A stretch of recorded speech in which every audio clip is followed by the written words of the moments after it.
turn this guy on.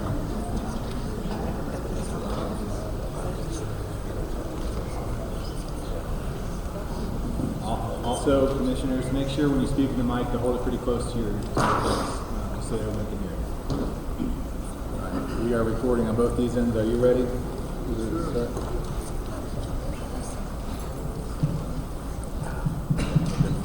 Good evening, everybody. I want to welcome you all to the December 9th, 2026 meeting of the Winchester Clark County Planning and Zoning Committee. And I first want to thank Brother Travis McLean and Scott Ogle for allowing us, members of Central Baptist, for allowing us to use the sanctuary for our meeting tonight to accommodate everybody.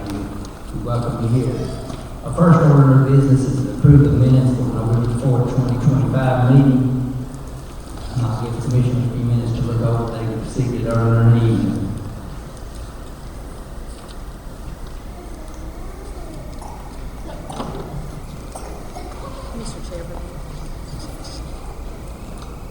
Mr. Chairman, I'd like to make a motion to approve the minutes as well.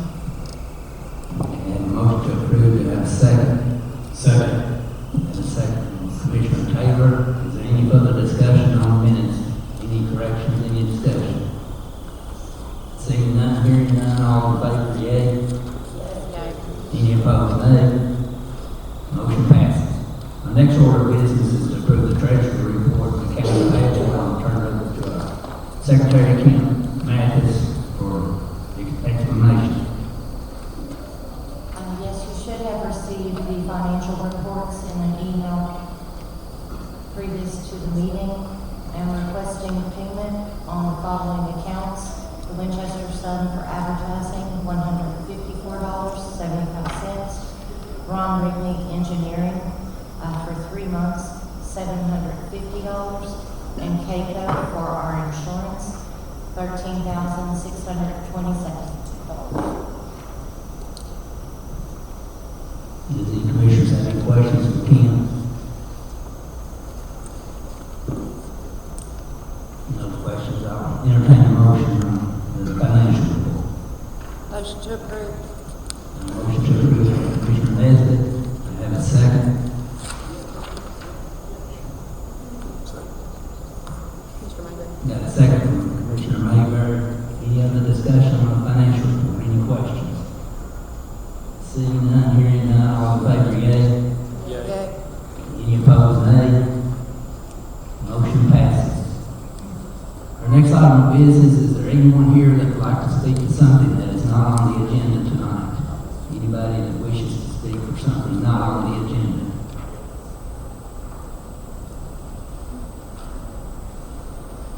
Okay, I see none at this time. Mr. Chairman, I'd like to ask if the whole commission would agree to table number or letter C until January.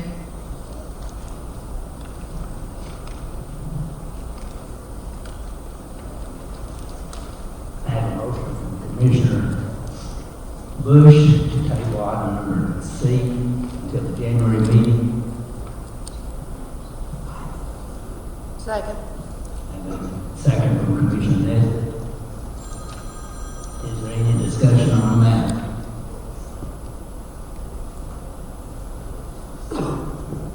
Seeing none, hearing none, all in favor, yea? Yea. Any opposed, nay? Motion passes. Bobby, if anyone here tonight was specific, I don't know if there's going to be any here tonight that went for number C, but should we ask and see if anyone would like to come up and speak? Yeah, so. Item number C, I'll read it to you. If anybody here would like to address this issue, is review a proposed text amendment to Article 6.12 of the Winchester Clark County zoning ordinance regarding first floor residential units within the B2 Downtown Business District Historical Overlay District. Is there anyone that would like, that is here on this particular issue?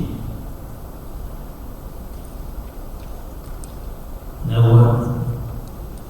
Okay, so we have a motion to table this issue until the January meeting and have a second. Is there any other discussion?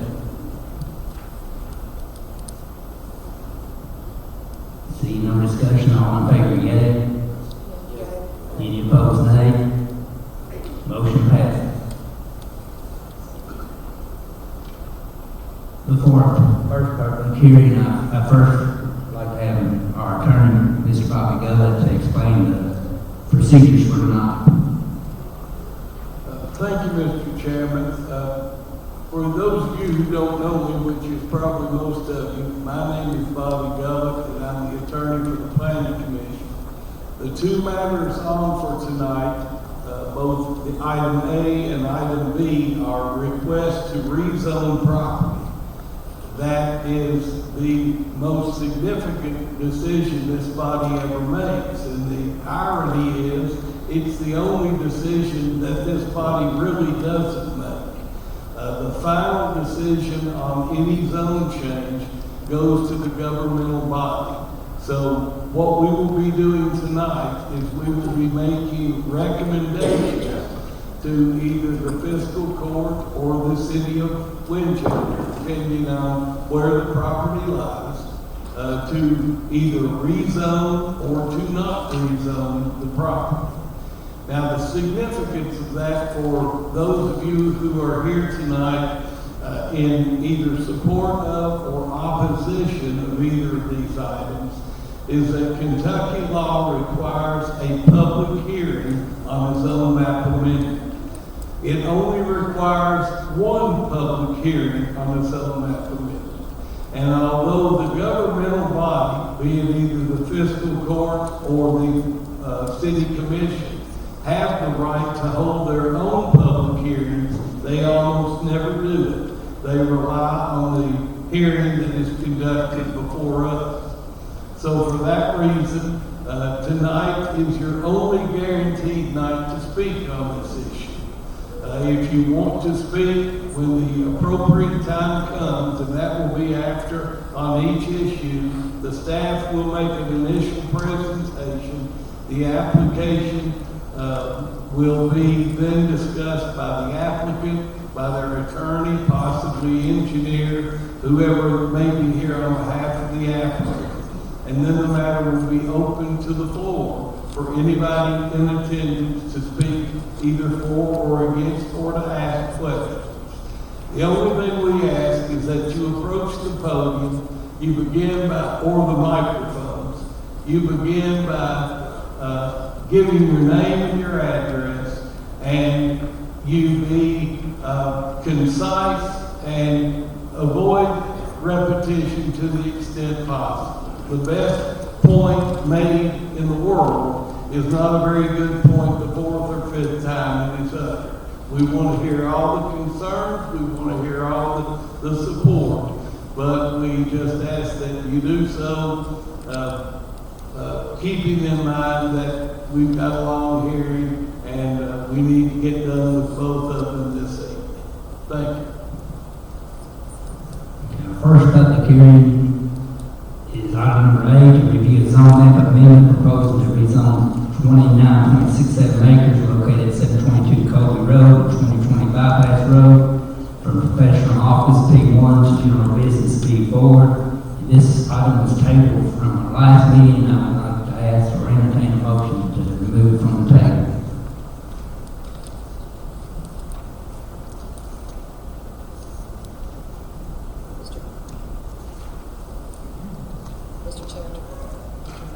Mr. Chairman, I'd like to make a motion to remove it and place it back on the agenda. Okay, a motion from Commissioner Bush, is there a second? Motion to remove it. Have a second by Commissioner Taylor. All in favor, yea. Yeah. Any opposed, nay. Okay, the motion is on the agenda, and I'll turn it over now to our planning director, Mr. Rob Jeffries, for the staff report. All right, I will just want to, you might see me kind of flip back and forth to this screen of the staff report, because we are recording tonight. Unfortunately, we're not able to live stream as we're off-site, but we're using this microphone and this camera to record the hearing. As you can see both the planning commission and yourselves as you walk up to the microphones. And so there's 3 different microphones you can walk up to, so you'll have every opportunity to make your comments known. So I want to make sure that if you see me flip back and forth, I'm just checking to make sure the recording is still recording. And But the first item tonight, again, the applicant's STNL Development LLC has submitted a zoning map amendment application to rezone the 29.67 acre professional office zone property located at 2020 Bypass Road and 722 Colby Road. The preliminary development plan is attached and describes a large anchor grocery store central on the property, 5 out parcels along the bypass, and 2 large lots for future development.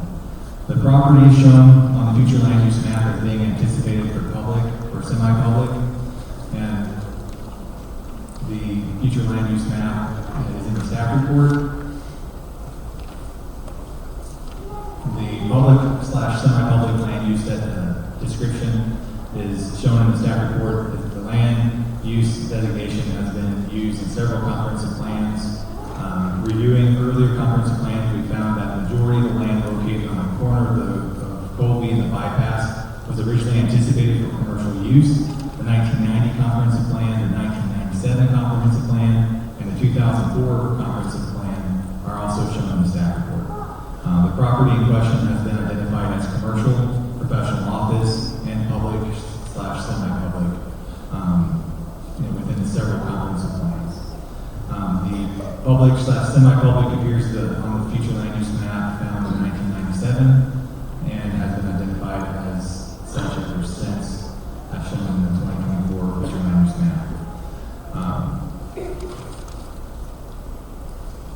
So as you can see, this is from the 1997 comprehensive plan. The property in question, this is the triangular piece of property here. The C there stands for commercial, and so in 1990, on that comprehensive plan, that identified the future land use map as commercial. And then going on to the 1997 future land use map, so this was after the property was rezoned from agriculture to professional office, and you can see that the property is identified with these blue hashed out lines, and you can see that's for professional office. And then in 2004, that future land use map, the property is identified as public or semi-public. You can see it has what appears to be kind of dots or trees located on the property, and you can see that that future land use designation was public or semi-public. And then in 1997, there was a rezoning. So the ordinance number 97-3 is attached to the staff report that describes the zone map amendment changing the zone of the property in question from agriculture to professional office. The zone change was brought before the Planning Commission at the December 1996 Planning Commission meeting and then forwarded to the fiscal court, as at the time that property was in the county in January of 1997. In this staff report, we'll see KRS Chapter 100.213, and it goes over findings necessary for a proposed map amendment.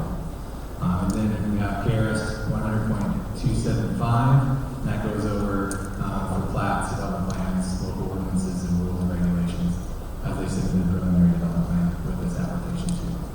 And in the staff report, we go over the different uses that are permitted in the professional office zoning district. Again, this is what it's currently zoned as. So you can see that there's single-family, multi-family, professional business, government offices, research, development, and testing laboratories, studios for the production of teachings of fine arts, like photography, music, dance, etc., travel agencies, medical and dental offices, schools and colleges, bed and breakfast homes, hospitals, kindergartens, etc. The meeting minutes from the 96 Planning Commission meeting is also attached to the staff report. One of the findings that is listed in the minutes is the fact that their proposed use of professional office was less dense than what was originally anticipated for. Again, originally it was anticipated for commercial in that 1990 plan, and then they went before the Planning Commission in December of 1996 and said, we'd like to rezone it for professional office so that we move the hospital here, for anticipation for the hospital to move there, and it was a less dense as what was originally anticipated for the site. Since then, we've seen, again, public office on our future land use map, and we've seen semi-public or public future land use map. Going over some of this goes over the conditional uses, and then mention area requirements, market requirements for that use, and then the proposed zoning district for general business is also in the staff report. And you can see the different uses that would be permitted in that zone. Wholesale business, laundry, cleaning, mobile home, travel, trailer sales and services, different retail sales, different shops for trades, warehousing, greenhouses and plant nurseries.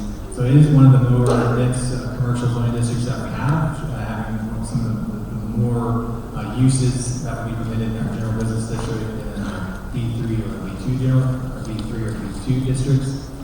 We see a lot of B3 along the bypass as well as B4 along the bypass in that vicinity. We have sample motions in the staff report, depending on if the planning commission would like to make a motion to approve or make a motion to deny. Again, echoing what Mr. Gold said, this motion is a recommendation to the governing body, and the governing body will have a final decision. If they choose to accept the planning commission's recommendation, and if that recommendation is to approve, then that governing body, which would be the city, would have to have 2 readings in order for it to be finalized. Any questions or comments for staff? Regardless of the two, how would you like the development plan, if it is approved or not approved? How do you want to address that? So I know in the last meeting, we had a rezoning and the development plan that was included for the planning commission to approve. I know that with the update to the subdivision development regulations, it can allow staff to approve as long as it meets the minimum requirement. I've seen the development plan that meets the minimum requirement. So if you would like staff to approve that plan, but without the planning commission, it is possible, and I'm good with that as long as Mr. Gold is good with that. But again, since it was included in the last planning commission meeting that we had, I went ahead and included a separate motion for the development plan here too. So it's at the will of the planning commission. Thank you. Any questions for Rob? Any other questions? Is the applicant for the attorney for the applicant here?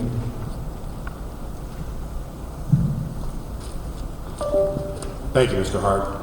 My name is John Romp. I'm here on behalf of both the Greater Clark Foundation, who is the owner of the property, as well as SDNL Development, who is the developer who submitted an application to you all for a zone change. Mr. Chair, can I approach the commission?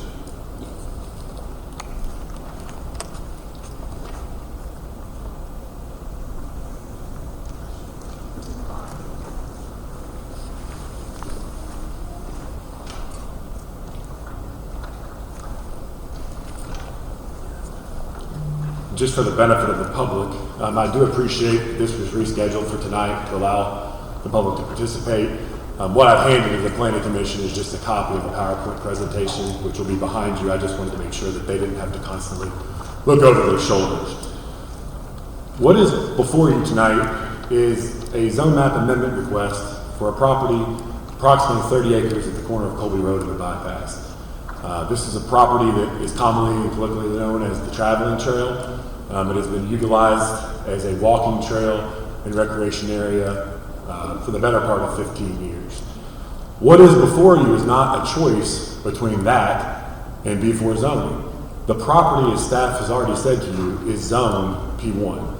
It is zoned for development in a pretty intensive way already. Multifamily housing can be put there, an office building can be put there.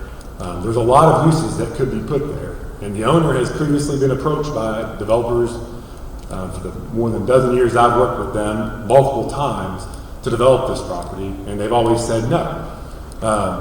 And they've chosen to attempt to work with this developer. And I highlight that for you as a starting point because we all have choices in our community about how things are going to be developed. But I want to make sure that we're looking at this from the right framework of what currently exists and can be done without any type of process whatsoever, and what is being presented to you tonight. And that is for the development of a shopping center. It is not for any of those uses that are set forth in B4 zoning. It's for a very specific use, and the development plan was submitted for those very specific uses. I would submit to you that there's a two-pronged approach tonight from a legal perspective of what the developer and the owner are asking to do in terms of the free zoning. As you all are pretty well acquainted with found in your staff report, you can either find that the proposed rezoning is in agreement with the comprehensive plan, and I submit to you there's a number of reasons which it is, or you can find that the current zoning is inappropriate and the proposed zoning is more appropriate. So I'm going to be a little longer tonight because normally I'm selecting one of those two things, but I think it's important to address both of them because I think they're actually both applicable under the present circumstances. Mr. Jeffries, if you don't mind skipping ahead one. As I always like to do with you, I know everyone knows where this property is. It's not an unknown piece of our community, but we're talking about the area around Colby Road and the bypass corner where we have a shopping center on one section, we have a Walgreens on the other, Stockyards Bank, backed up by Walmart on the other corner. This is the epicenter of commercial development, is the bypass. That's what our comp plan says is where we put commercial development. It's abundantly clear within the confines of the comprehensive plan that we want to have infill development. You hear that all the time as appropriate planning. Build where there is infrastructure. Build where there is roadways to support traffic. Build where fire and EMS have access to commercial developments. Don't build them. Don't have sprawl. Confine those things to where we have the existing infrastructure and capacity to manage them. The proposal before you tonight is in that area. It is actually within the confines of the city of Winchester. It is the area that the community has long developed a pattern of development along that bypass, and it is an area that is appropriate for what is being proposed tonight. The next slide will just show you the current zoning of the area. Mr. Jeffries kind of highlighted the existing zoning along the bypass, but I think it's important to kind of point out the general vicinity. Right across the street, you have a shopping center. Everyone will recall that's the former Winn-Dixie site. We have shopping centers all along the bypass, and they are a mixture of zonings of either B3 or B4, and that's historically how those shopping centers have all been developed along the bypass, is in one of those two zones. And as Mr. Jeffries pointed out, this property was originally allocated for commercial development basically since the new portion of the bypass from Colby Road connecting to Boonesboro Road was laid out. At that point in time, it was identified for commercial development. I've been kicking my father for 4 weeks because he's the one who was here in 1997 and asked for it to be P1. And he did that because at the time it was designed, it was supposed to be for the hospital. The hospital intended to locate its new facility there sometime in the future, and they intended to have out parcels for medical office buildings. Those are the only intended uses. So it made sense at that point in time to say, here's what we intend to use it for, and here's the appropriate zoning for that. I will tell you that I've confirmed, going back, that there's not been a single time since then that there has been some developer or someone who's come and asked to build this out as professional office space. It hasn't happened. I would submit to you that that is indicative that that zoning is not appropriate as this use. It's not the best use of this land, either commercially or as a community in terms of raising tax dollars, economic development, providing jobs. If it were, there would have been someone in the last almost 30 years to have approached the hospital or then the Greater Clark Foundation and said, here's what we want to do with this property. I would submit to you that because of that, we have to reconsider alternative uses. I think Mr. Jeffries corrected himself, but I do want to make clear the comprehensive plans adjusted to show professional office in 1997. I don't think it was until 2004 that it was switched to this idea of public use. And I think that's something that's important for you all to talk about as well. You have very competent counsel with you, and I would suggest to you that zoning property or saying that something can only be used for public use actually shifts a pretty significant burden to your governmental bodies to think about how they're going to use that property. I don't think that the government can say something is going to be for government use only and never at any point in time in history make an offer to purchase that property, do anything to develop that as public property. That has not happened in 30 years. There has not been an instance where any governmental agency has contacted the owner of the property and said to you, we want this for public use, here's what we'll offer you. And instead, really the alternative has happened. The foundation and the hospital have partnered with public entities to allow this to be a public green space. And they've done that really, I will submit some historical articles, but in about 2007 or 2008, it first started being utilized in that manner. And that was done as a partnership between local governance, the health department, and the hospital. And it's been used that way. But I don't think that as the government, we can create a zoning classification that says, you have to do this for public use, but we're not going to buy it from you. I will tell you that no one in this room would tolerate that. And the reason they wouldn't is it's contrary to the law. It's a governmental taking to take your property and not allow you to be compensated for it. And I think that's common sense to everyone. So I would submit to you that you need to look at more than just the future land use maps. The law says that you do that. The future land use maps are supposed to be interpreted in conjunction with all the other language of the comprehensive plan. And I'm sorry to be a little more long-winded than usual, but I want to drive home some of these points because I think it's very important. I think this is a critical piece of land for our community, and I think people need to understand how the pieces go together. I think there's two primary goals within the comprehensive plan that address this issue. Goal number 2 of the comprehensive plan is really, in my head, what I think of as we're going to support infill development. We want to have development within our community concentrating industrial uses, commercial uses, and residential uses appropriately. We want things to be built out, not in a sprawling way, but in a concentrated effort so that we're not wasting time, money, and energy on building infrastructure to nowhere. I've been in a dozen meetings where you've had other groups who advocate proper development come and speak to you, and they say to you, we want infill development. Here's why it's important. This is why we need to encourage changes to our zoning ordinance that encourage infill development, allow for building on lots within the city. This is infill development. People may not like that it's infill development, but it is within the area of our community designated for future development. There is no other piece of property where this type of development can go that is not going to require loss of ag land and is not going to require substantial economic investment in infrastructure improvements. I know a lot of folks in the community would like to see much more development on the other bypass. I would too. I think that side of the county has been underserved. There's lots of ways that they could benefit from development, but quite frankly, it's impossible without the investment in infrastructure. And no developer is going to be willing to do that. That is why that portion of the county has not been developed. I think it's a pretty well-known fact that the cost of that development on the bypass would be extremely substantial, and no developer is going to do that. It is going to take the government to provide that infrastructure. And there's a plan for it, but it's going to take time. And I know that you all have addressed it in a zoning way, but if you'll recall, all those rezones that you've done recently have been areas directly on that future bypass, and they've been smaller tracts of land. And I'd submit to you that changing land from agricultural to a B4 or B3 zone is much more substantial than changing the density from P1 to a B3 or B4 on an existing bypass where there's ample infrastructure. Goal number 2 of the comprehensive plan is really talking about its economic development. And this project has substantial ability to provide a huge increase in our tax base. I know I've said this before, I've said this in this venue before. Our community needs assets, it needs money.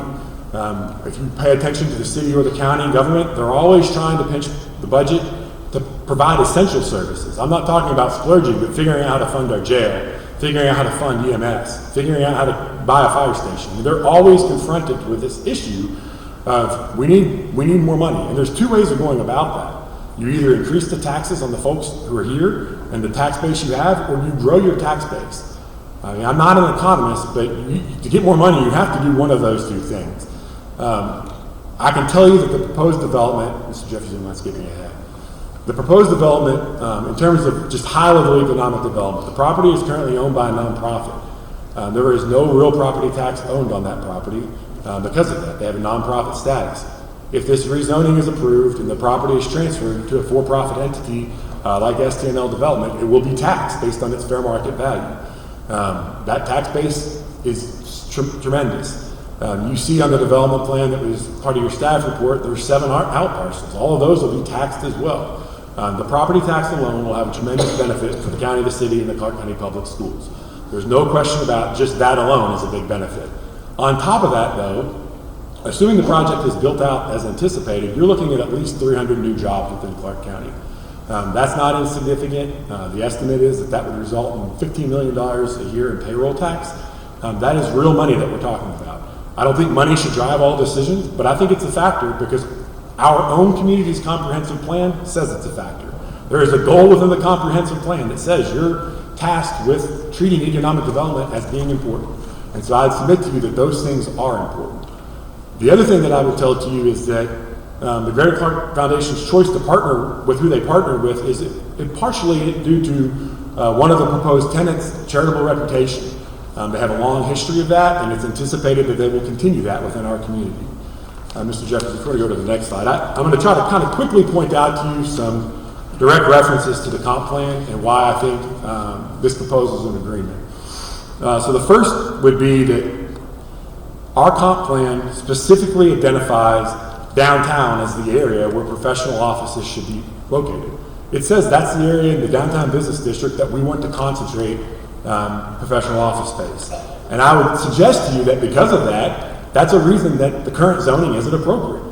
This is not the downtown business district. This is out on the bypass. And our comp plan says downtown is where we want office space. It also talks about we want to have development that is in areas where the design and density is compatible with what is already there.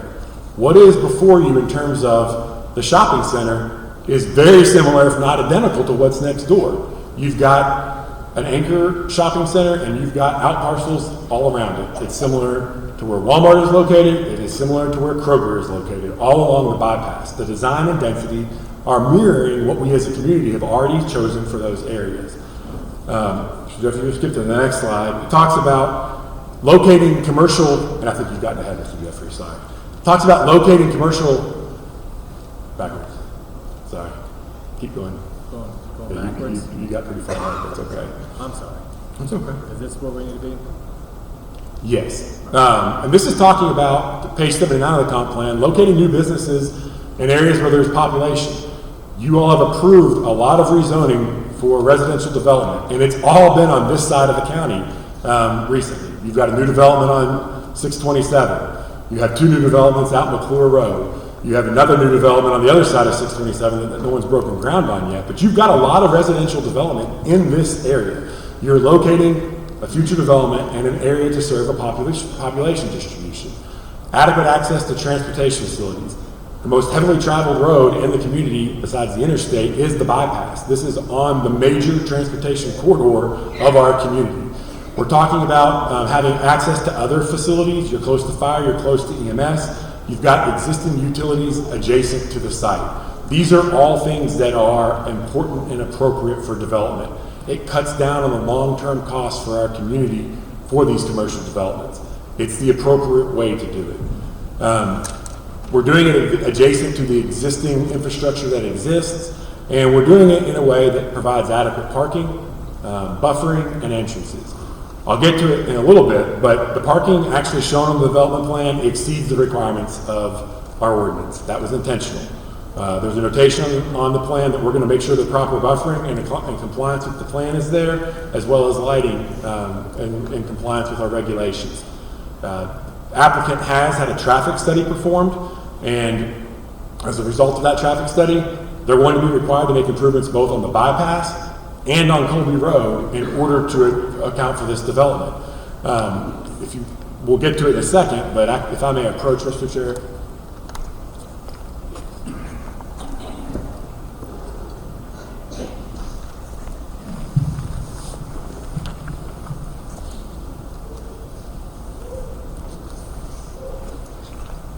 A copy of that traffic study is attached, but essentially the summary of it is they're going to have to add turn lanes in both of those locations. I would suggest to you, I'm not an engineer, I have read the report, but when you talk about adding turn lanes, it's going to benefit the existing development that is there as well. You've got the ability to improve what is already present, and you've got parameters in place to make sure that this existing development will be, again, served by adequate infrastructure. Obviously, anything that is approved in final format is going to require the Department of Transportation to approve of it. They're going to have to review the traffic study. They're going to have to give it its blessing. But this traffic study was done because I know a lot of people always have concerns about traffic. I understand that this area, there are bad traffic incidents. I'm well aware of them. I have friends, people that I consider friends that live in the area who I know hear screeches on Colby Road all the time. I believe that when you add turn lanes, it's going to benefit the existing development that's already there, where you have a lot of traffic trying to make its way out right or left onto Colby Road, and it's going to require people to slow down because there are going to be turn lanes there to service not only this development, but the other development as well. If you want to, I think you've gotten one more ahead, Mr. Jeffries, but what's behind you or what's in front of you, another thing that our comprehensive plan talks about is not building within the flood zone. That's just the FEMA maps demonstrating that this property is not located within a flood zone. Again, that's in compliance with our comprehensive plan. I would ask that you make that traffic study part of your record here tonight. I think that, I'm responding to some of the concerns that we've heard recently from folks about wanting to know that the traffic is going to be accommodated for. This is a licensed engineer in Kentucky who has said this is what needs to be done, and the applicant has, conditioned itself and said we're willing to do these things to make sure that this is done the correct way, and it's already been submitted to the Transportation Cabinet. The discussions about that have been ongoing. Go to page 9. Is that where we're at? Perfect. And that's just talking about that traffic study. If you want to skip ahead one more, Mr. Jeffries. I'm going to switch gears. I told you there's a two-prong approach for you tonight. One is to find that it's in agreement with the comprehensive plan. I didn't cite every section possible, but I think I've given you a lot of evidence to suggest to you that there's a lot of ways this proposal is in agreement with the comprehensive plan. Are there ways that it's probably not? Sure. And that's because that is a living document that's the result of the community's very hard work in coming up with a plan for our community. And it's got internal inconsistencies, and that's normal. And it's your job to weigh those. But you just need to make findings, if you want to recommend this, that say it's supported by it. And I don't see how you cannot think it is.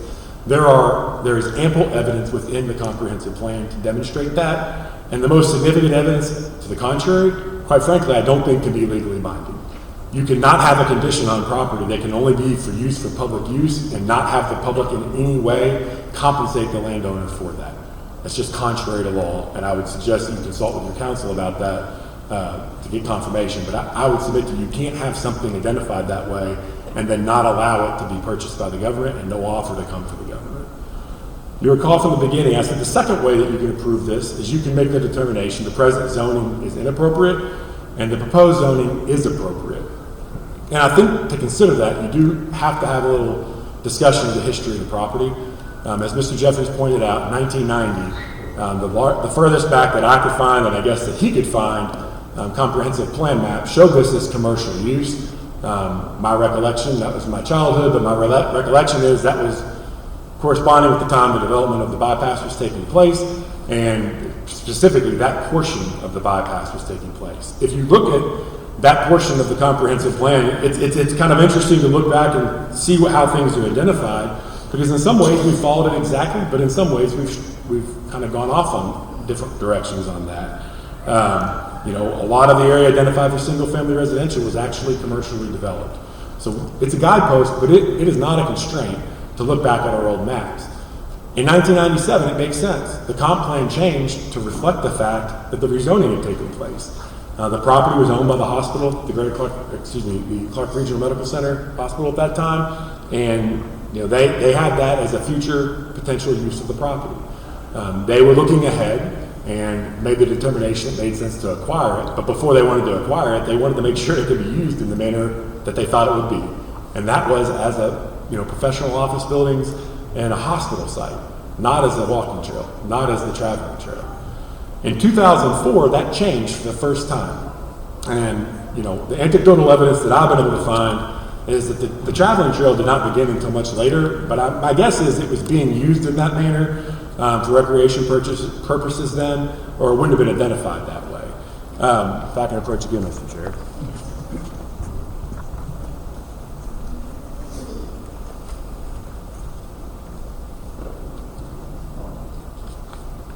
What I've presented to you is basically an article kind of from the time that this was done and dedicated as a walking trail, and it talks about how it came to fruition. And I think it's important. It was a collaboration between the hospital at that time, the health department, and a group of volunteers who put their sweat into building this out as a walking trail. And I think it's important. And I think it's important because that's how we got to where we are here tonight. But I also think it's important to highlight that it was always intended to be temporary. The reason it's called a traveling trail, as you'll see from this document, is that it was intended to travel from one site to another. And it didn't happen, but that literally is what the name comes from. Other historical articles from the time in the newspaper talk about it being a temporary place.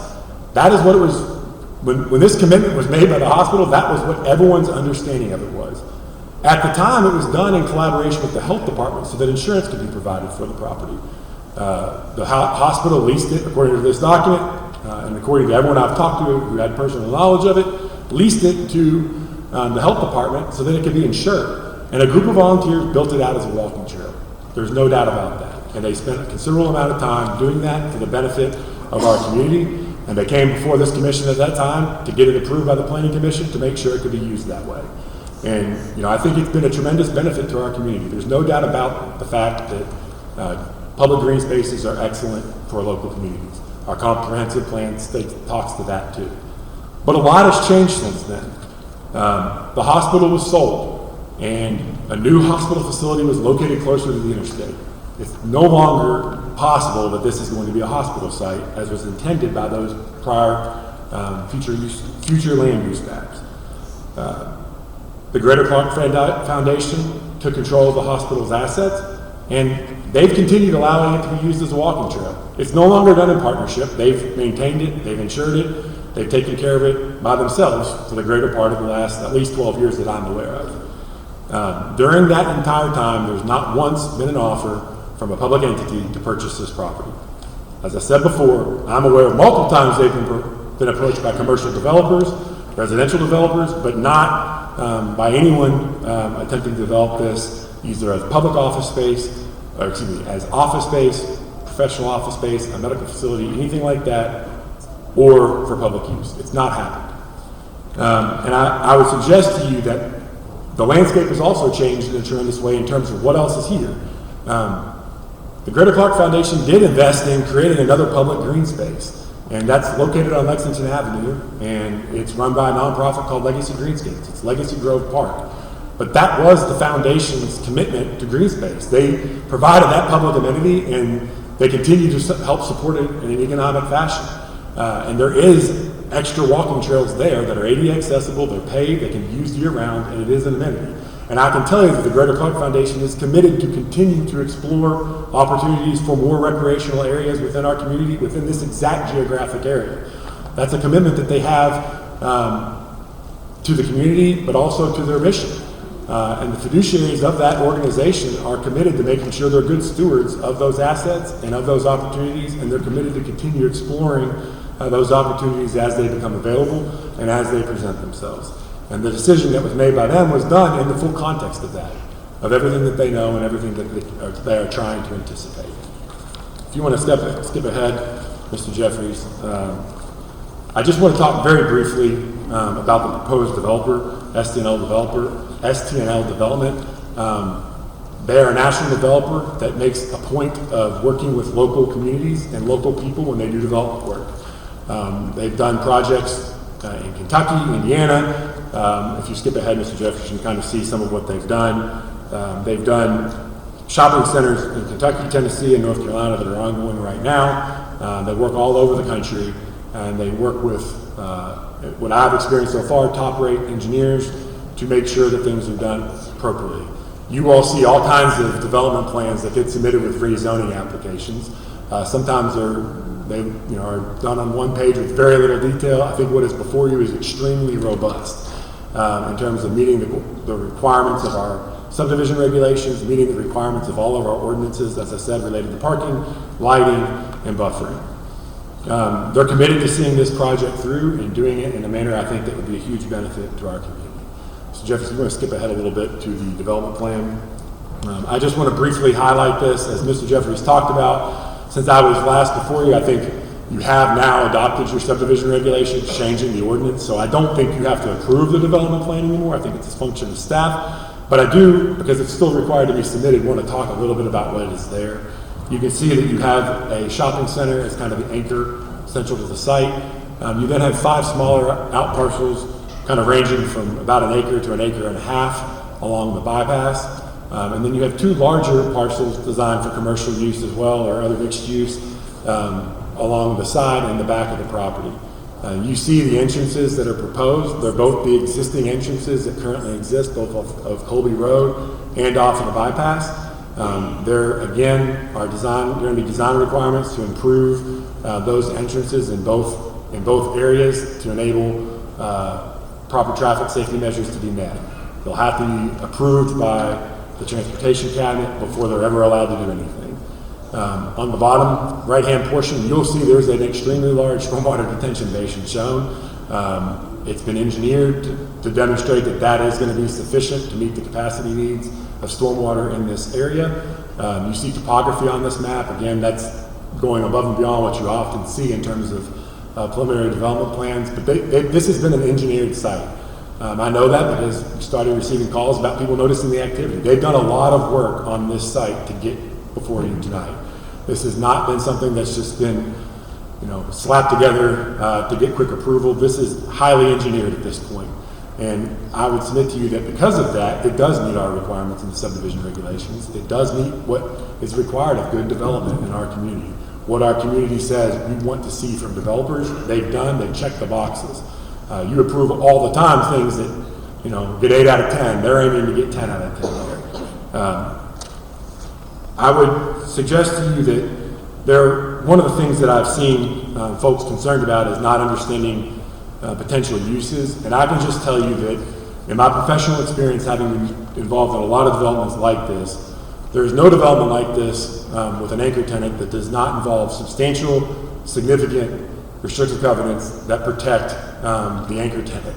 And the reason for that is they don't want to make substantial investments in areas where they can't control what's around them. So if you look throughout our community along the bypass, all those places where you see big national anchor tenants, you can tell they're all developing the same way. You don't see uses that are contrary to what the public wants and values, and it's intentional.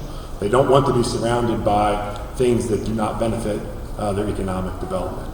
So although I can't talk to you about the specifics of what those are tonight, I can tell you that this development will be constrained significantly by typical restrictive covenants for this type of development.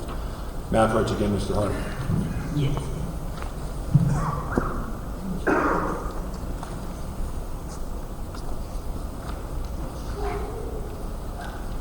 The last thing I'm providing to you, as I always do on a zoning map amendment request, is proposed findings of fact.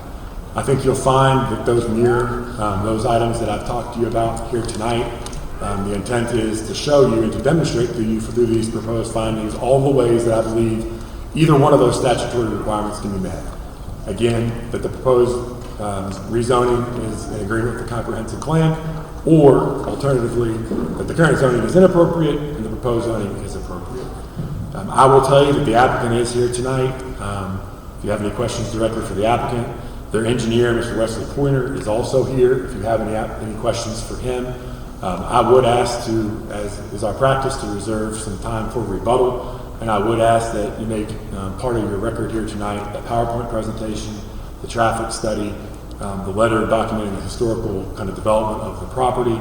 And I think there was a submission by Mr. John Walker, and I would just ask that that be included as well, since I was privy. And that's all I have for now, but I would like to reserve some time. Thank you, Mr. Ron. Commissioners, if you have any questions for Mr. Ron?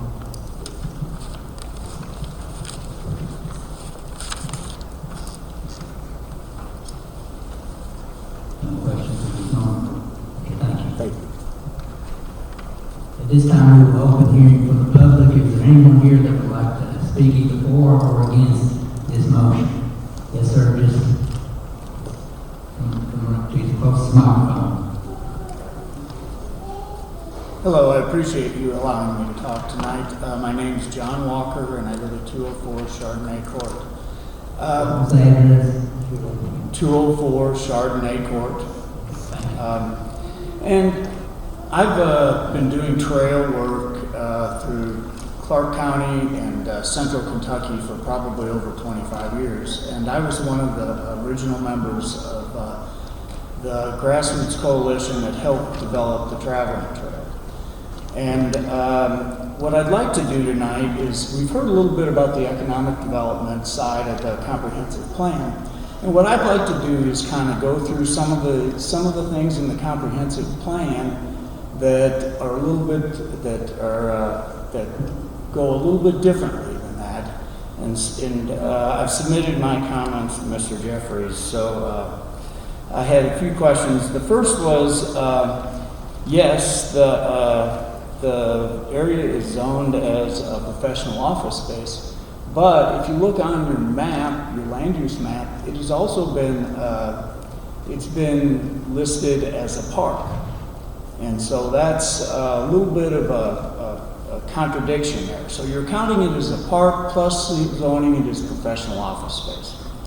On page 48, you actually say that Clark County's park acreage is 55% below the national average.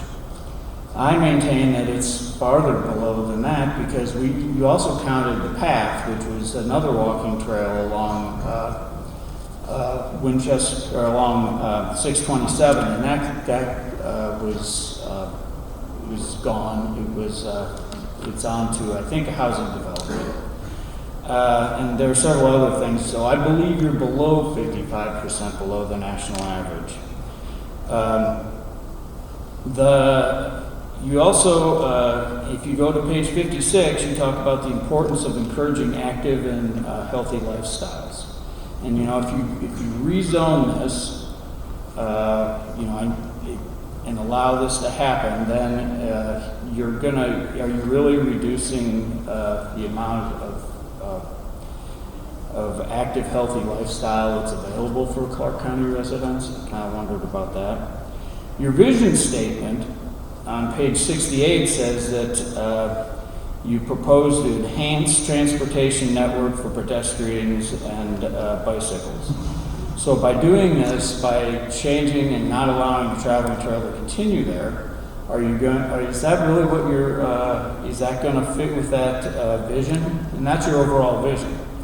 More specifically, if you go to the goals and objectives in your plan, it said goal number 2 on page 69 says that you intend to preserve, protect natural areas.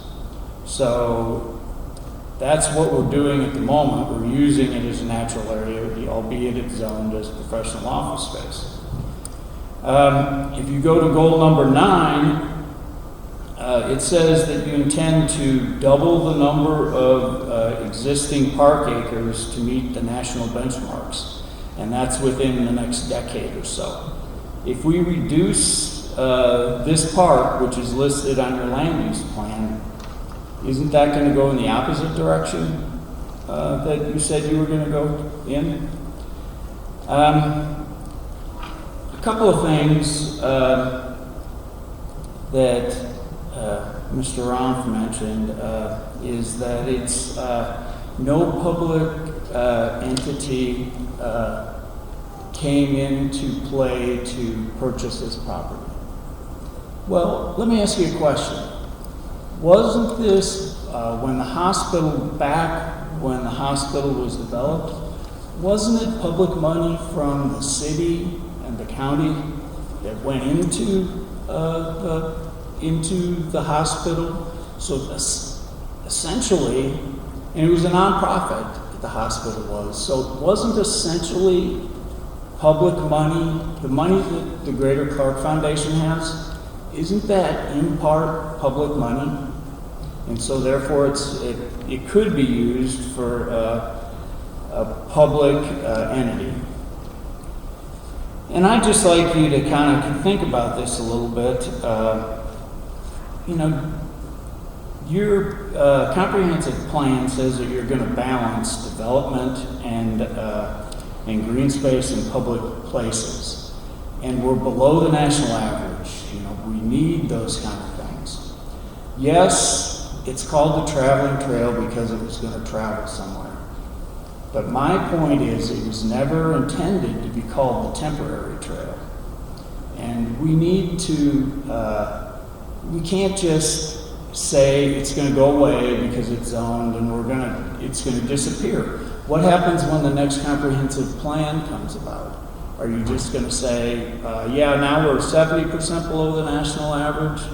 And I maintain that between the Greater Clark Foundation and the planning and zoning, it's partially your responsibility to help us find green space in town and to do those things.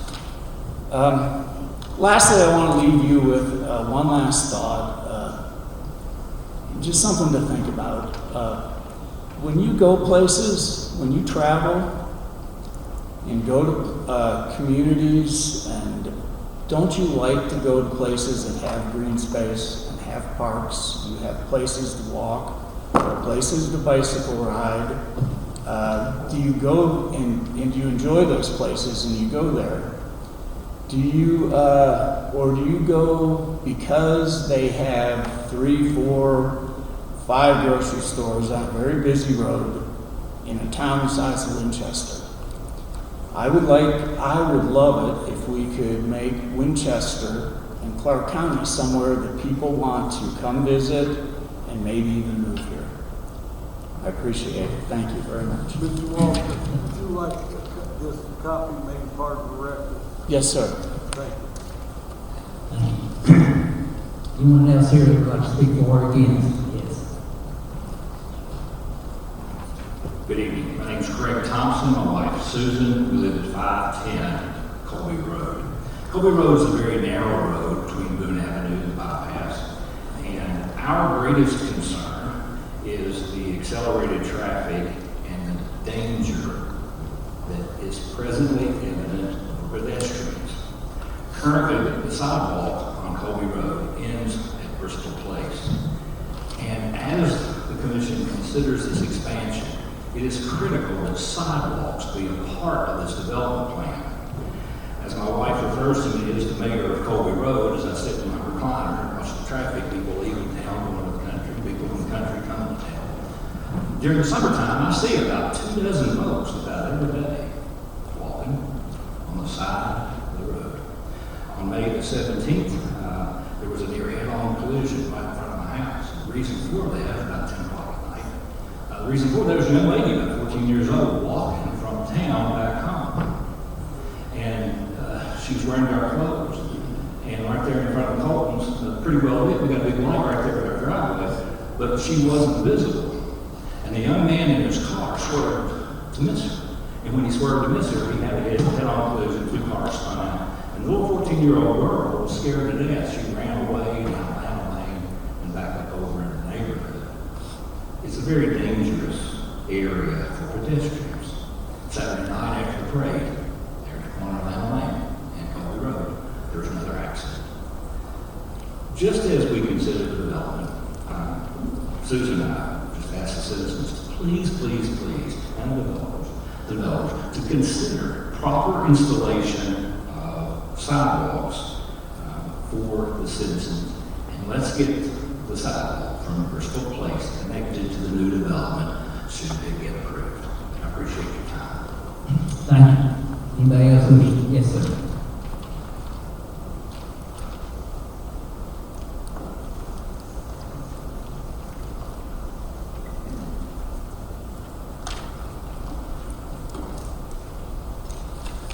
My name is Danny True, 408 Willowbrook Road in Winchester. I live down in the flood zone.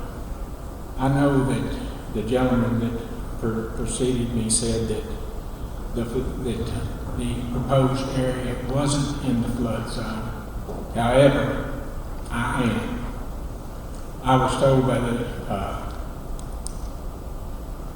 survey man here in Winchester years ago that water runs downhill. Well, I'm concerned over the increase of water that would come from a large store like a Publix or something like that, a parking lot. It has affected other areas of the bypass that's not in the flood zone. I had noticed going down the bypass that Strode's Creek, they'll have temporary signs up that says high water zone. And I noticed that creek, or drainage ditch as I would call it, is full. I have also noticed that Since 1997, the water level has increased at my house. Thus, it causes more flood insurance, an increase in it. It's gone up every year. There's several residents in the area that's flooded. This last rain that occurred, the Public Works drainage ditch that runs between my house and the neighbor and underneath of Windridge Drive, it flooded their basement. There is a lot of water that comes down from Colby Road, which that area I noticed it's got I call it a swamp. It looks like a little pond or something on the corner. I don't know if ducks go in there or insects, bugs, snakes, or what. I'm not a tree hugger by any means. And I don't know if the plans are to fill the area in or what. But my major concern, went online and read that no development can increase the water level in a flood zone over a foot, I think, if I'm not badly mistaken. You need to make sure with all of the houses that is in the flood zone that this rezoning of a large building doesn't affect the water level. Because I know the ground absorbs it, but with a large parking lot, I've seen it in Lexington, I've seen it in other areas, it really puts out a lot of excess water. Public Works does a great job trying to keep the culverts clean, and the landowners do too. But my major concern is the increase in water level. I need to be reassured as a resident since '97 that the water level doesn't increase. My backyard, I can't use it. I've got Lower Howard Creek in the Public Works, and it runs all together. And it probably, I would say at a high level, is 40 foot wide that runs down through there. On the Public Works side, I would say it gets up to 25 feet wide. So with the increase in development, where it is now, with the houses, there would be yards. The streets, there would be culverts. The ground would absorb the rain. A large parking lot, it's not going to do it. It's going to run someplace. I also noticed that on the other side of the road, I think the foundation of it did too at one time. It crosses the bypass twice. So we do get some water from that side of the bypass. And then there's I don't know if Richard McCreevy is still on the forest or not, but there's a lot of area in there too. If it all gets developed and turned into blacktop, it's going to run me out. And it's an increase, a tax increase is going to happen. You know, on just the flood insurance. So I just want all of the residents in the Windridge area to be assured that even if there is a rezoning, it will not affect the flood zone. Thank you very much. Thank you. Does anyone else have a wish? Yes, sir. Yeah, I'll get up. My name is Dave Diedrich. I live at 255 Boone Avenue in Winchester.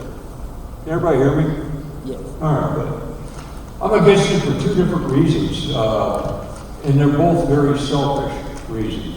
First off, my dog, Miss Tilly, and I walk the travel trail every day, including this morning. She would miss the wildlife that she sees that she can't see at 255 Boone Avenue. And Not that I'm in shape, but it does help me as well.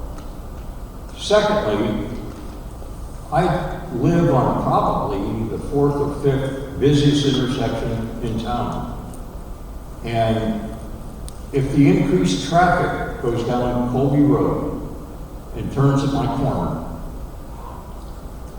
I don't know what's going to happen. It's busy now. It'll be just tremendously disruptive. So that's why I'm against it, both selfish reasons. And I guess, John, help me, it's for sale. True? The property? No, It isn't for sale. it's under contract to be sold. Oh, it is sold? Okay. Well, you know, just for fun, I got to read about the mission statement that the Greater Clark Foundation put on the website, and I won't read them all. There's a couple that are pretty interesting. But the one I thought was really interesting is we believe in the abundant capacity of people to create communities they cherish. For this reason, Greater Clark Foundation favors investments in people over projects. And I think Joni Mitchell back in 1970 said it wonderfully. Paved paradise with a parking lot. Thank you. Thank you. Yes, sir.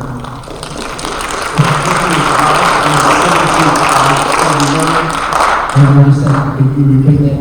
Anthony Fry, 725 Louis Road. What they don't tell you about this picture and development is that's not just a bypass zone. The third back property in that picture, if you will, is in front of single-family residence. My house specifically. Nowhere else in Clark County is there a chain big box retail Walmart that's directly across from a single-family residence. Across the street across the bypass from Walmart is a commercial, and I can see that from this first row of 5 plots. It is. But when it starts getting back to in front of mine and Vonda's house, that's in my front yard. There's no amount of trees or bushes unless they're printing redwoods that's blocking out the dumpsters from the back end of Publix, or we know that's what we develop, or anything else that takes that away 24 hours a day. The lights, the parking. Living there, I do hear the screeches. You think you have someone who lives in Kobe, hear the screeches from all the racks. I hear those. It happens often. My gas meter has been taken out. Vonda's gas meter has been taken out. Got Vonda's hair fair. Her fire hydrants, numerous times been taken out. Turn lanes, not the expert, I live there, only would exacerbate because you're slowing people down as they strew into Kobe Road. Secondly, if we want to talk about,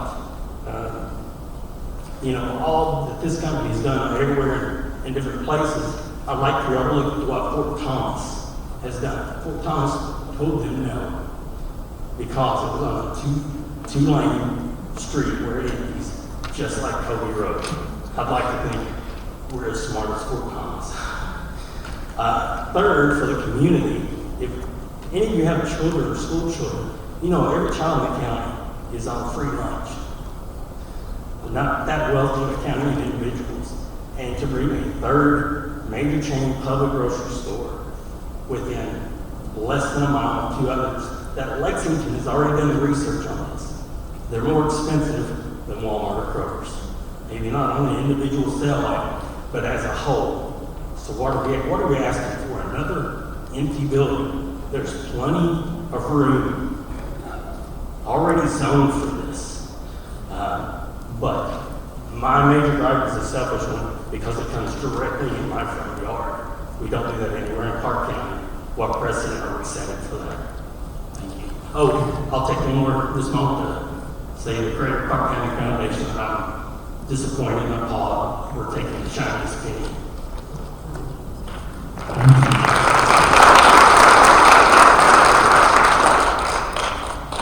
what the right timing is, but I feel like it's now, so. My name is Heather Pinachet. I live at 3575 Old Boonesboro Road. I was strongly encouraged and even received requests to speak tonight to let you all know that there is a large group of Clark County residents that are actually in favor of this zoning change. We acknowledge that this is not a request to change agricultural land or green space zoning to commercial. We have a clear understanding of what the current Zone P1 would allow and are in agreement with the proposal that the zoning change required for this potential development is necessary. I would be the first to admit that if the request was to change agricultural land to commercial, I would be in opposition of it. However, that decision has already been made. What you are being asked to decide is, do you want to leave the land in its current zone with the knowledge that it can come a multitude of things such as office buildings, small retail, multi-housing, or do you want to make the change allowing this particular proposal? I spent 10 years of my life in a small town outside Tampa, Florida. I watched what is rumored to be this company come into that town and the positive benefits that it made. I think that it can do the same for us here in Winchester. I would vote in favor of the change. It is my opinion that the proposed development would not only provide a much needed opportunity for growth, but also best suits this particular location. As we all know, the bypass is the central hub for Winchester retail. I have researched the vacant land, the zoning of those properties, their size and relevant locations to our current shopping and the usage of those lots in the area. I was unable to locate a potential site that better suits this particular development. Clark County is often left behind. We have had a multitude of businesses that have made proposals to develop in our town, and for whatever reason, those requests have been denied or discouraged. I strongly encourage you to not let this be another one of those cases. The public is often critical of not having good restaurants, not having enough options, being required to go outside of Winchester and Clark County for better service or better places to shop and eat.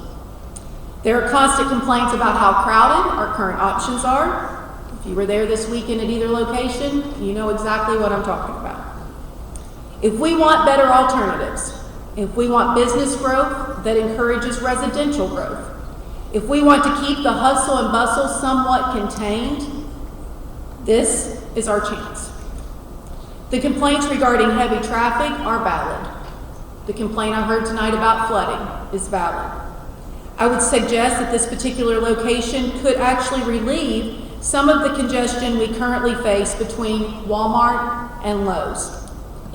This property being towards the end of the bypass could easily be argued that it would reduce traffic in the areas that are most heavily trafficked now because it's at the end of the street. With the new Aldi that's been rumored to be going in at the opposite end, that would also help reduce traffic if we don't have to go all the way from Walmart through Kroger, Lowe's in that particular area. I would also argue that the current zone allowing multifamily housing would be worse for that corner than this development. Let's consider that a multi-housing unit was proposed, 800 units. We know from a previous development proposal that I actually was opposed to in front of you, it's estimated to have 1.5 cars per unit. That would approximate 600 vehicles entering and exiting that location at the most heavily traveled time of the work and school commute. It would be extremely tempting for residents, especially children, to want to cross on foot to Walgreens, Taco Bell, Walmart, and the plaza with scooters. It's my opinion that that would be far more intrusive and far more dangerous. I have empathy for those that want to protect the walking trail. I admire, respect, and protect green space way more often than not. However, it is our opinion, for those of us that are in favor, that sometimes the loss of that green space does actually better serve the community. I believe this is one of those times. Before long, we will be forced to change agricultural land if we want to continue to grow, but that does not have to be today. It would be the best choice to use this land that has already been changed and is available on the bypass in the hub of our town and meets the same usage as the surrounding lots. Therefore, I would like to provide you with support and encourage all of you to proceed with the zoning change request. Regardless of what decision you make tonight, there will be residents that are unhappy. I will respect personally whatever decision you decide. I trust moving forward that the proposal is, if it is approved, that proper traffic analysis, planning, and the proper things will be put in place to help those in the flooding area to ensure that this is the safest, most reasonable, and the best outcome for everyone. I appreciate your time, and I'm looking forward to hearing your decision. Thank you. Thank you. Anybody else wishes to speak for or against? Yes, sir.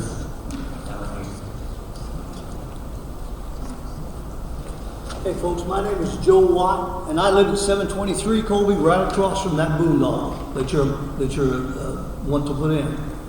I've had my mailbox taken out 3 times. My neighbors, Dave and Matt and stuff, we've seen a lot of accidents there. Now 3 times that mailbox was taken out. One time was at Thanksgiving, and I had grandkids, and the kids just came into the house, and the guy was right up in my yard. Colby is a small road and is well trafficked. Now you guys don't have to live here. You can build and go on. You don't see what goes on after you build. I've been in extensive places all over the United States, and I've seen these things happen for the negative. And it's a shame that you take something that is perfectly well to do for the group of the town and change it, and then you leave and you don't see what happens. So be very careful when you do these things, because you can be killing people and you don't even know. Appreciate your attention. Thank you. Anybody else? Yes, ma'am. I guess my statement would be, just because we can doesn't mean we should. I live at 16 Paul and I live at 610 Colby Road. We have a section, and I respect that they're wanting to buy this property or already have, but we have a section that is, it's just brutal. When you pull out routes, you hold your breath. We pull out, and accident after accident. Friday night, we had a car flipped over. There is nowhere to go. There's no room for error. There's no way to fix it. And yes, we do have a lot that have to walk in the ditch. There is no sidewalk. But that being said, we bought that house 30 years, we built that house 30 years ago. We knew at some point it would, but Mr. McCready did not agree with this. He was not that type of man. He owned the property. I get he's not here. I still don't understand the thing about the Greater Clark Foundation. I don't know what their purpose is, because I have yet to figure it out. I do know that if they got it free, why can't they give it away free? Why can't it be given to the county? Why can't it be given to the city? Why can't we do something to make it worthwhile in another way that is healthy? We drive by every day. I'll see kids, moms, dads, dogs, everybody walking that trail. I don't care what time of year it is. And we also have an older community. Once you do that, we already all are bottlenecked from the library to that light. About an hour a day on Colby, that is a very, I don't know that it was ever meant to maintain this kind of traffic. I called the state for a traffic study. They told me there was not one done. I don't understand that we can't find out information. I don't know why we can't find out information that we need, because it impacts so many of us that live right there. I love the green space. I'm not against the fact that it is a commercial property. I get that. But just because we say, can doesn't mean we should, because Paul's been hit at the top of the hill, threw that truck all the way down the road. I knew it. Friday night, we've had people flipping vehicles, kids going to Santa, to shop with Santa Claus. Vehicles, 5:30, 6:30.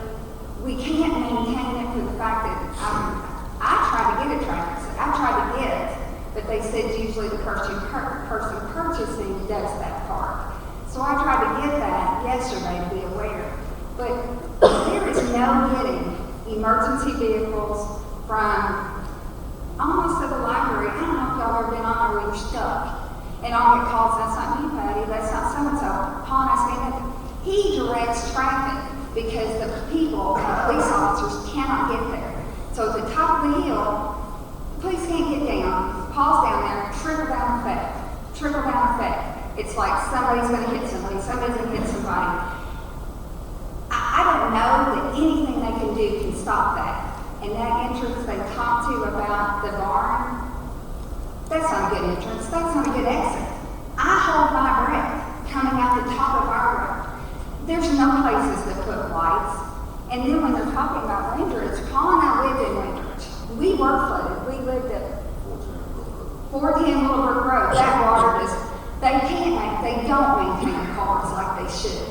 We were flooded twice before our new house was finished. Lost everything in our basement. Everybody was street across the street.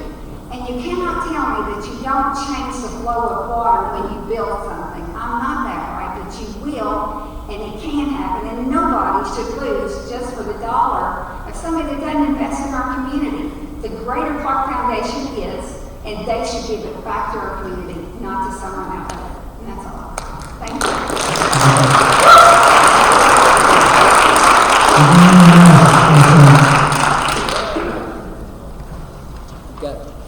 I've got this gentleman, and you be next. Just stay up there for us. Hello, my name is Jeff Sylvester. I live at 1663 Sewell Chop Road. I feel that the will of the community is fairly clear here. So I took Mr. Bellick's advice under consideration. I understand that we are not only speaking to you, but also to the fiscal court, and in fact our legislature. It seems that everybody here wants the same thing. We want property rights to be respected. We feel that the GCF should be able to make a reasonable profit on the property. And also, we want you all to make a deal. We want you all to find out what they want, and we want to work with you, and we want to make this happen. This is something that has become important to our community. I'm sorry.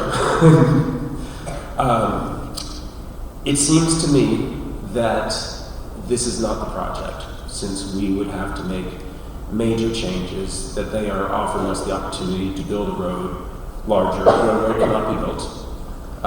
We've been dancing around it, but the reason there's no sidewalks on Colby is because there can't be. The reason there's accidents on Colby is because there's no place to put another road. It's too narrow. The traffic problems cannot be solved. The drainage problems cannot be solved. This is without being exaggerating, this is a death sentence for everybody who lives down the creek. There's just no way. Anybody, I mean, if you look at the problems of access with the traveling trail as they are, they can't be solved. To say that this project is, I found it very interesting that this project and the money from this project was connected to the endless money sink that is our jail system. But the idea that a new grocery store with inside of 2 other grocery stores and across the street from the abandoned grocery store will be the silver bullet that solves the problem of this community seems to me specious. I understand that if we don't make a deal with the GCF, if we don't meet what they want, then someday this will be developed. So it is on us as a community to take care of this. But no matter what, I don't think this is the project. Thank you very much for your time.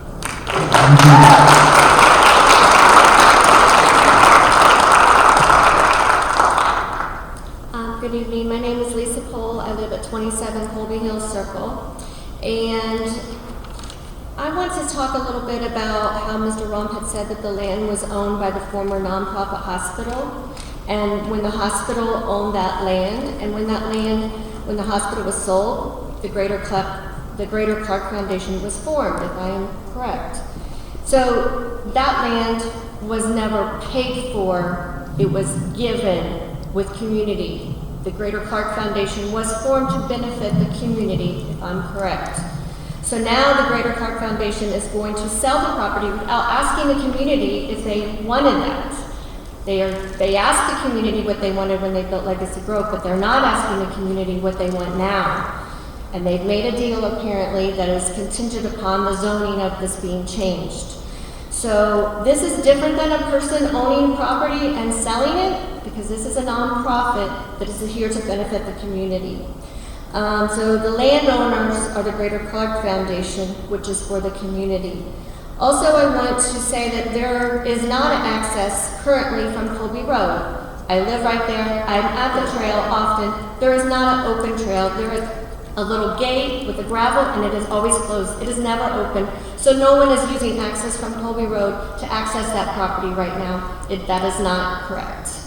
And then also, according to the Trust for Public Land, only 48%, which Mr. Walker had said is even less, only 48% of Winchester residents live within a 10-minute walk of a park. Even if the traveling trail is not a public park, it is included in the total amount of park space in Clark County. The traveling trail is directly accessible to over 1,500 people, and it is the only one in its size on the southern part of Winchester. Compare this to Likens Park, where only 6 people, 6, are listed within a 10-minute walk of the park. So losing this invaluable community asset would further erode equitable access to green space. Additionally, just 3% of Winchester land is used for public parks compared to the national average of 15%. And as this, even though it's not a park, it's thrown into the mix of counting as a park, it comes closely behind Likens and Legacy. So imagine how our percentage would be if the traveling trail is paved over. We don't need more storefronts. We need to preserve what little green space that we have. And I'm asking the planning and zoning, what are you doing? What are you going to do to achieve your national benchmark that you have in place to double the park that we have? And honestly, I will say my hope is that this deal doesn't go through and it's not sold, and that the Greater Clark Foundation will realize the importance of this park and keep it as it is for the community, or maybe they could give it to a park system that would maintain it and take care of it for the community.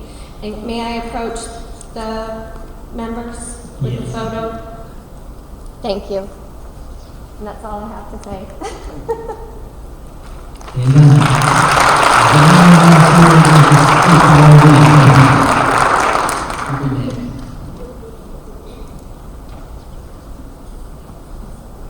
Good evening. My name is Cassie Creed. I own the property at 339 West Washington Street. I am relatively new to Clark County. I've only been here for a few years. Within my first 6 months, I found the traveling trail. On this side of town, the downtown side, not only does most of this side not have sidewalks, a lot of the roads, as said before, are pretty narrow, and there's relatively decent amount of loose dogs in the area. So I cannot safely walk my 2 dogs in my neighborhood. So most days I go to the traveling trail. Sometimes if it's dark, I go to the hospital to walk. Sometimes I've gone to BCTC because there are other places that are just either unsafe or out of the way, or not, I guess, zoned, for lack of a better word, for places to walk my dogs. So that's one of the reasons why I'm against this project, because I will now have one less space dedicated to walking my dogs. And as someone mentioned before about the fitness of this community, that's a place I can go. That path, if anyone's measured it, is almost a mile long. So if you do that path a couple times, you get a pretty decent walk in. I have questions about the traveling trail. This is new information to me that it's supposed to be moving. So if this is a traveling trail and it no longer is here, my question is, where is it supposed to go next if we no longer have this available to us? Likens is also somewhere I've gone with my dogs before. Sometimes it is pretty unsafe. There's even cops that are present out there certain times of the day. And then there's space that's grown on the other side of that park, so sometimes I don't feel safe going all the way out to Likens as it is out of town. If you're over here at Bypass, you're pretty close to the central part of town, or at least where there's a bit of traffic. This woman over here mentioned just because we can doesn't mean we have to. So if you guys have been over where Jersey Mike's has just been built and all that area, that intersection is absolutely terrible. Coming in from Lexington Road if you go in trying to get to Applebee's, to TJ Maxx, and then now a potential future Aldi, that will not continue to be an unsafe space. There's no direction of traffic, there's no light, there's no really for anyone turning left or right in that area. So I have a feeling that this is going to be similar. She made a point that no one is accessing that traveling trail from Colby Road. No one enters it there. They all come in off bypass into the parking lot and walk around the trail that way.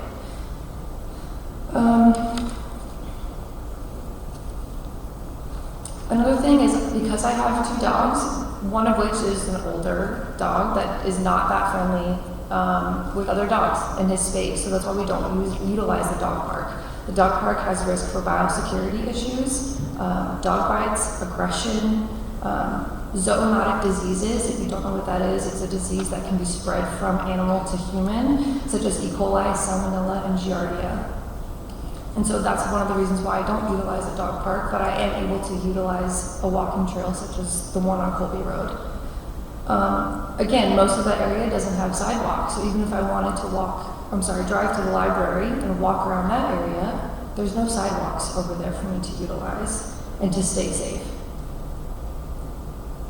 And then 2, just the green space. I think that's something that we're lacking here. We have the farmland on the other part of town, but that's farmland, that's not public. So even if you were to take away this green space, we would love for another green space then to be put for public use, because now we're taking that away from us that we have been able to utilize. And especially with me being new to Winchester, I love it here. My mother and I live here. We've got a good little house, and I don't want to have to move or think about moving because I don't have access to this traveling trail.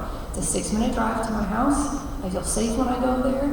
I'm usually alone, so it's one of those things that I have access to that I will now not have access to, which I think we all kind of share. And then some people have mentioned on Facebook that we can go to other parks, but the Fort Boonesboro Park is often closed and is closed to dogs. The one trail is only a 15-minute loop, so even if I wanted to get a walk-in, that's only a 15-minute loop, even further outside of town with no self-service, might I add you. There's one time I just moved here, and not 20 days after I moved here, my car broke down just 5 minutes outside of Boonesboro State Park, and I would not have had access to call my insurance company. I would have been out there at night. And I think that's all the points that I have. Thank you for your time. Thank you. Okay. None from sir. Hi, my name is Karen Fuller. I live at 1 Poplar Drive. I just want to speak on a couple of things. One, Can you stand a little closer to the microphone? We can just lower it maybe just a I wanted to speak to the percent that we are below in parks that they spoke about earlier tonight. My daughter manages a daycare here in town, and they utilize that walking trail with their kids. They take kids out there, picnic, walk, play, learn. It's a great area for them. If it's gone, they can't do that. The other thing I want to say tonight is that I feel like this needs to have complete transparency. And I feel that if anyone is on this board that has a familial relationship or a business relationship with the Greater Clark County Foundation, they should recuse themselves from voting on this issue. Thank you. Thank you. Okay. Well, first of all, I'm Wendy Berryman, and I live at 7 Lakeview Drive, and my home is right beside Legacy. In fact, my husband and I own 3 homes right beside Legacy. So we have access there, and yeah, I drive often to the traveling trail almost daily. Before I go further, I just want to say, in Clark County Public Schools, and I see some of my friends up there, we have learned to be committed collaborators and effective communicators, and I just want to thank you for bearing with the public tonight. I know that this is a difficult role you're in, and whatever you go with, I appreciate your time that you spent listening I appreciate that we have so many engaged citizens. I'm very thankful that we have people who love our hometown so much that they'll come out and talk about this and do it respectfully. So thank you to all of you guys. I just want to say that. So I just wanted to address a couple things that John Rock said earlier on behalf of the Clark Foundation, that, you know, we stand to benefit from 300 new jobs.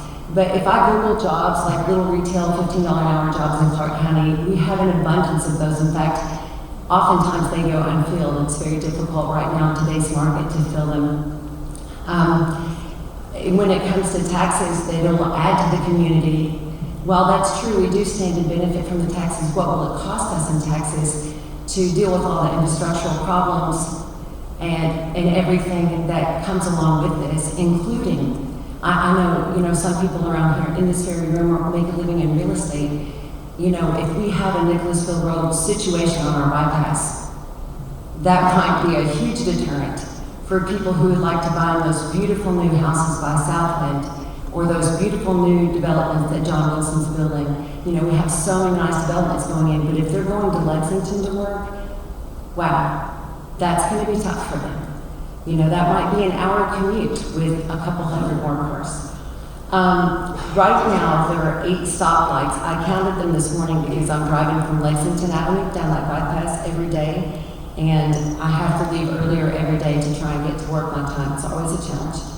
I wanted to address one more thing that John indicated, is that the Greater Clark Foundation has always taken care of this property, and my understanding, and please feel free to fact check, is that the Parks and Recs voluntarily took care of this for about 4 years free of charge. And that they are willing to assume the acquisition of this property. If it were donated, they would maintain it.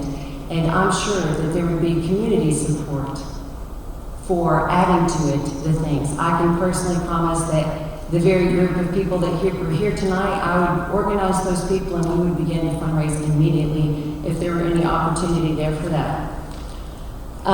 So this was my comment that I wanted to make. I'm sure you guys are familiar with Jim Collins. Good is the enemy of great. And that's one of the key reasons why we have so little that becomes great. People often settle for something good when excellence was a short measure away. With some vision for the future and a great desire for excellence, we could have the best community, even better than we have now.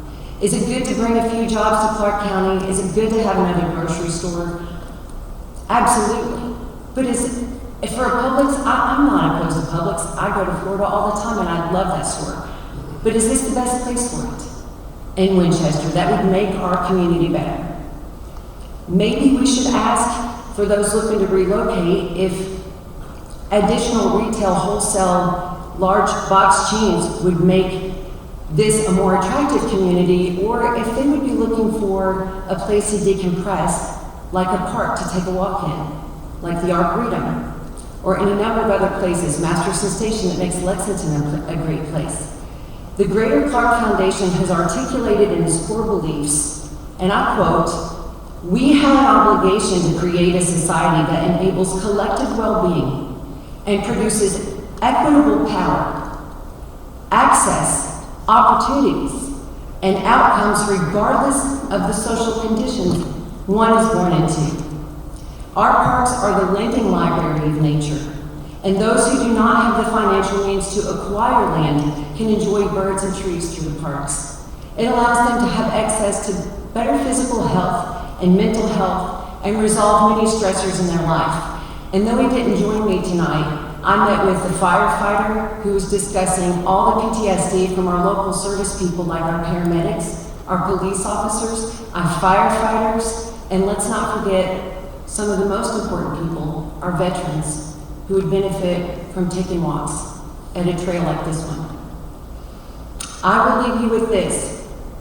I too agree with the Clark Foundation's expressed belief that our integrity as a community builders require us to look deep within ourselves, our communities, our nation, and our world to reconcile truthfully. Is it true that a large retail warehouse business that adds traffic to a road that already holds 8 stoplights, all the traffic from 5 schools, be mindful that many of those are teenage drivers like my son, a call center, 2 other grocery stores, and a slew of other shopping centers? Or should we leave the good to strive for something that is excellent for our community? Lastly, as the Greater Clark Foundation stated, love rightly understood is expressed as care for one another and as courageous action to correct injustice, including dismantling systems of injustice. I pray that you as a board would have the courage to act in this situation. And I would like to challenge the Greater Clark Foundation to examine how developing a property that could bring a community together that's consistent with their own vision would be the best for our community. And if that is, I would like them to answer why New York City has left Central Park undeveloped for so much for their community when it's way more valuable than what this would yield. Thank you.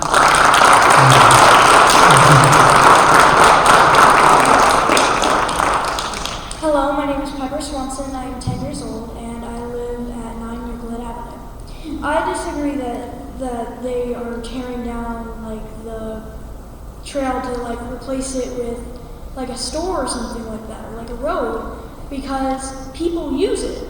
Like multiple people said that they like walk their dogs there, that they like exercising there and like taking, like this is just a good place to relax for them. And me personally, I wouldn't want to go outside and just like be wanting to go to a park and instead see buildings and roads and cars and stores. And also the fact that like just tearing down more parts of nature isn't a very good idea in my head, because we don't need any more, like we don't need any more stores or roads or any of that.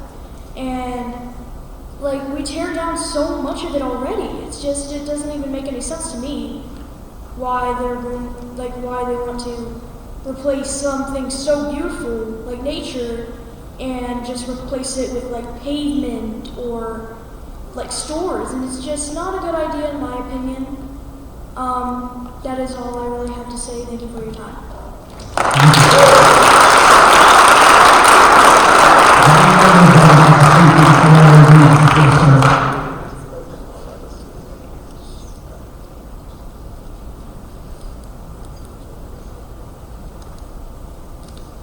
My name is Brad Condley. I've been in Clark County for about 40 years, been to several planning meetings over that time, and always asked for more green space. The one thing I don't like about Clark County is the lack of green space. Of course, I live at 370 Jackson Ferry, so I've got plenty around me.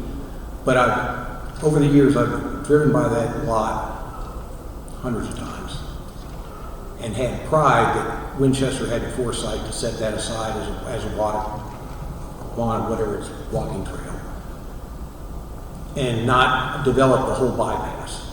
To me, that doesn't give you a good.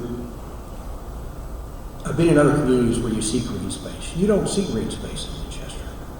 How many people driving through Winchester see Likens Park? It's just not done. But that space is right there in everybody's face, and it's beautiful. I heard it described as a field with a barn. Well, you can say that about some of these horse farms around here. They're fields with barns. Well, that's our field with the barn, and I don't know if you knew this, one of the oldest residents of Clark County is on that property. There's a Chinkapin Oak that's probably over 300 years old. If you would read Tom Kimmerer's book on venerable trees of bluegrass, it talks about trees just like that, and it's right there in the middle. It's a beautiful globe-shaped tree, very large, and it's a part of Clark County, part of our history, and that's going to be gone. And I just want to come out and say that I think the park and the green space would be better for Clark County than another shopping center, and that people driving through would see more than just business. Thank you.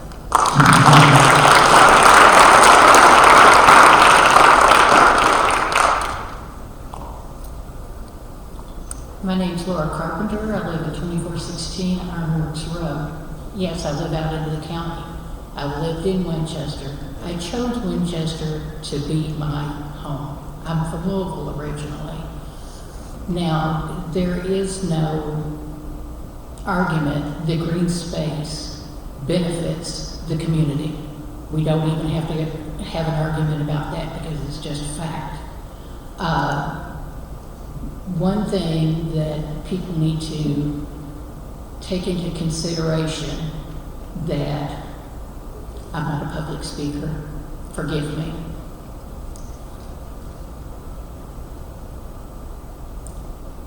I wish that you all would think 10 to 20 years into the future. That piece of green space now will become even more valuable into the future.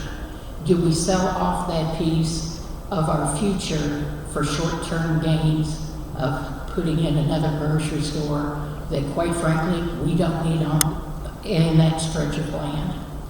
Yes, we have food deserts in our county, but that stretch of road is not the place that we need a grocery store. Have Publix come back in 5 or 10 years when more of the other side of the county has been developed out. That's where we need a grocery store. On another personal note, 7 years ago, I lost my arm to cancer. Where did I go in Winchester? I went to the Winchester Walking Trail. That is the area that had the undulations and the space for me to build back my body. And it also had the peace and nature to help heal my mind. And I want that possibility for people in our future. Thank you.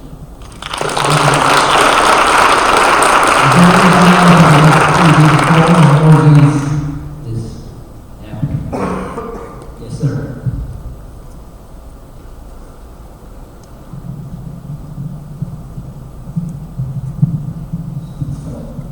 My name is Jim Carl. I live at 23 Carl Lane.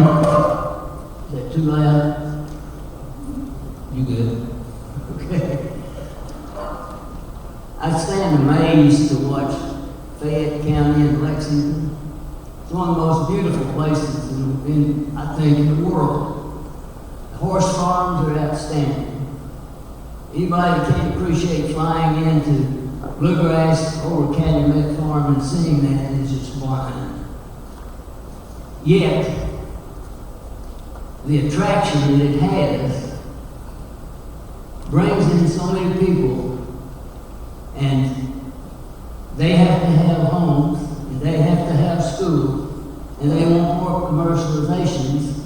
So to make room for them and to take care of all those needs, they tear up another horse farm.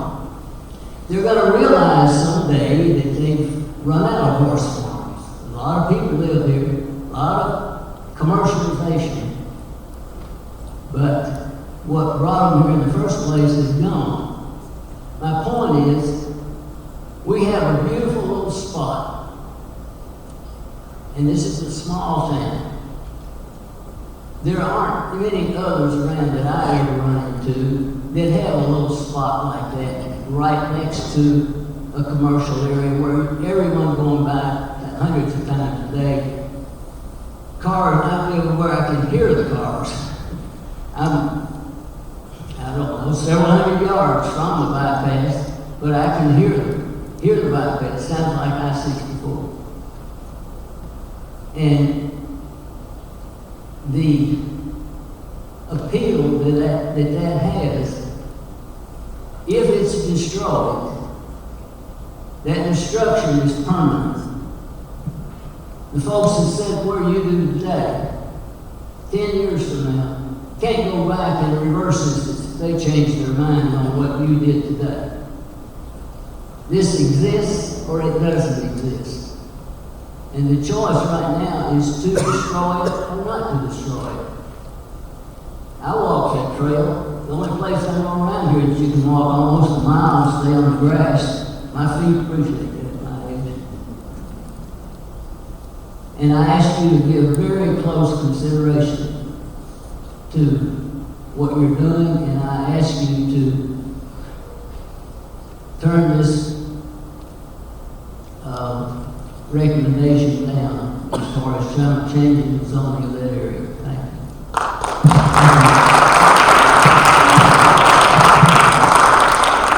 you. anyone else here that would like to address this issue? Yes, ma'am.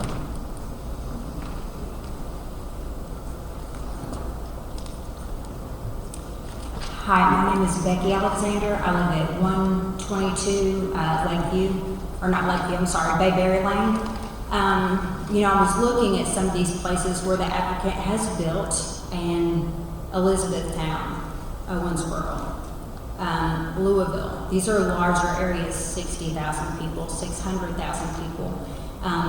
Winchester is about, you know, charm, style, and beauty. We're Leeds Theater, we're Beer Cheese, we're L8.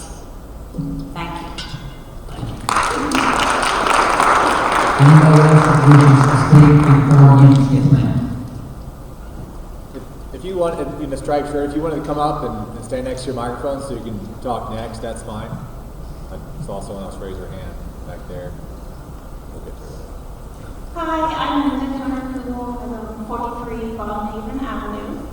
I'll try to keep this brief, but I appreciate what people have shared. I want to say that I'm a member of First Presbyterian Church, which is also right there on Liberty Ridge, and our members also have concern about the runoff and water. Also want to say we talked about how humans have benefited and dogs have benefited from the green space, but there's value in the green space just for itself, for the environment. It serves as lungs for our community with the trees and the soil, and lots of plants and butterflies that we see there when we walk. All sorts of nature, you know, rabbits. So those nature has its home there too. So if we develop that area, we're taking that back. And then finally, not everyone, there's not time for everyone to stand or be heard, but I just wanted to say that there's a lot of people here, so I thought it'd be nice to just, for you all to see a show of hands. Who would like to maintain the travel trail as it is? Okay. Finally, too, I appreciate everything that the Gregory Clark Foundation has done for our community, and I think maybe they were unaware of the groundswell of support for the park and how much it is beloved, and we maybe haven't expressed how much we appreciate it. So, Mr. Ronk, maybe as their representative, you could take that back to them and say, if this zoning change isn't approved, how much we love it. And Just address the commission, if you don't mind. okay. Anyway, if you're here, maybe let your feelings be known, writing letters to the commission and to the Clark Foundation. Thank you. Thank you.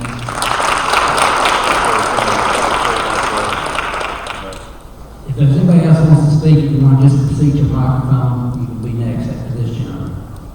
Thank you, Mayor. Peter Benson. I live at 3333 Money Creek Road. I've never been part of a comprehensive plan trying to determine future use and future growth. But one thing I think in 1990 that they didn't consider was this. And if anybody's got a grandson, I fell asleep. We didn't see that. well, I've just got a screen in front of the place. That's kind of what I'm getting at. If you've got green space to get the kids out of the house, the grandkids, I think you've got a problem with that myself. So I think it'd be detrimental to get rid of a space that gets kids out of the house, out from under the screen, gets them healthier, makes them exercise. I think it would benefit us more if the powers that be can make a tough decision, not take the easy way out, and keep the green space. Maybe turn it into a park. So thank you. Thank you. Hi, my name is Nancy Hayes. I live on Locust Drive. I am a lifelong resident of Winchester. How many of you all are lifelong residents of Winchester on the board? Stick your hands up. I know Kelly is, I know Jeff is. Okay, some of you are not. Okay, I'm going to hit some high points that people said. If you've lived here your whole life, you know that Colby Road cannot sustain the amount of traffic that will happen. We also cannot afford to lose the green space. I think Publix is a great store. It'd be great for Winchester to have one. Why does it have to be here? It could be on the other side of town, where there are already 2, almost 3 grocery stores. you really need to carefully consider what we will lose if this goes ahead. Thanks so much.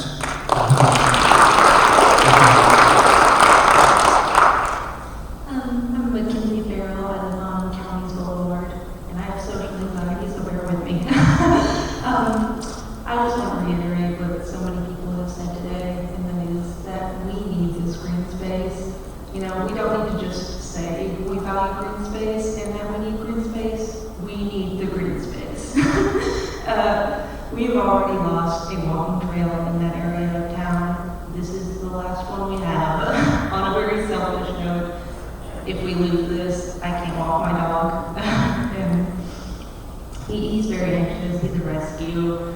That's about the only place I can take him where he is not frightened or overwhelmed. And I have spoken about this to other people who have very anxious rescue dogs, and they are coming from out of town, from Lexington, Nicholasville, to come to this walking trail because it is so friendly for that reason. And they love it and they recommend it to their friends. It is actively bringing people in, and it is actively getting people outside. The bypass in Colby Road is not walkable. I would say it's actively hostile to pedestrians. No one's saying, let's go for a walk on the bypass, let's go enjoy Colby Road. People are saying, let's go to the walking trail. And I think that's very important. People need to be able to enjoy the community and, be part of Winchester. And you can't do that if the only thing you can go out and do is pick up groceries. That's not a community, I don't think, at least. So, I don't know. I find it to be a very important place, and as you can see, a lot of people do, and I think we need to protect that. Thank you.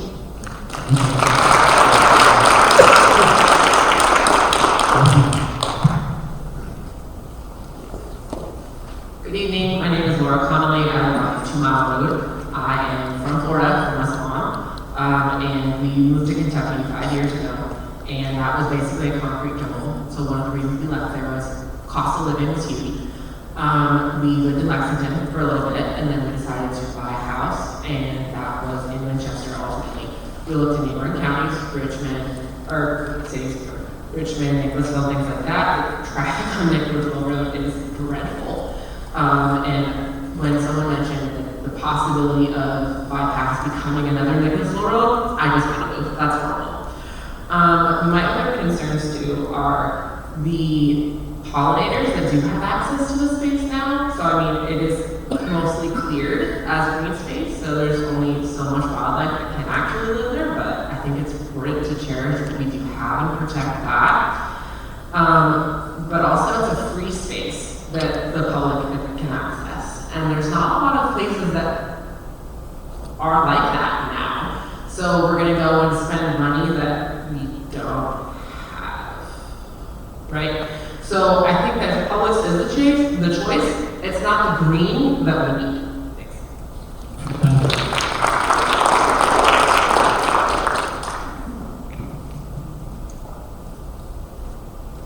Good evening. I'm Teresa Burkhart. My address is 124 Sturbridge Lane. I've been in Winchester for 55 years, I guess. And I love Winchester. And I appreciate all of you. But I'm just going to make an observation of interesting of all the advertising that we had for our walking trail. So at one time, apparently we all really loved it, and we never thought about selling out, I guess, like a better term. But I do. So we had visitwinchester.com, the traveling trail, nearly a mile long, situated along the large road of Kentucky Bluegrass. Then we have all trails, Winchester Walking Trail, easy hike, explore Winchester, Kentucky tourism, talks about the walking trail, spend an afternoon on the walking trail, Winchester Walking Trail, all trails. Then it keeps MapQuest, TrailLink, Trails and Tours, Winchester, Kentucky. Explore the best trails of Winchester on TrailLink. 8 mile Winchester Trail covering a pleasant grassy area, and it goes on and on. So apparently, It was also important, or at one time I thought so, tourism. Perhaps. Please reconsider very carefully. I almost felt like it's a done deal when I heard that it's already under contract. Thank you. Thank you. Is there anyone else that wishes to speak for or against this proposal? Okay, at this time, I will close the floor to the public and I will give Ms. Wong time for rebuttal.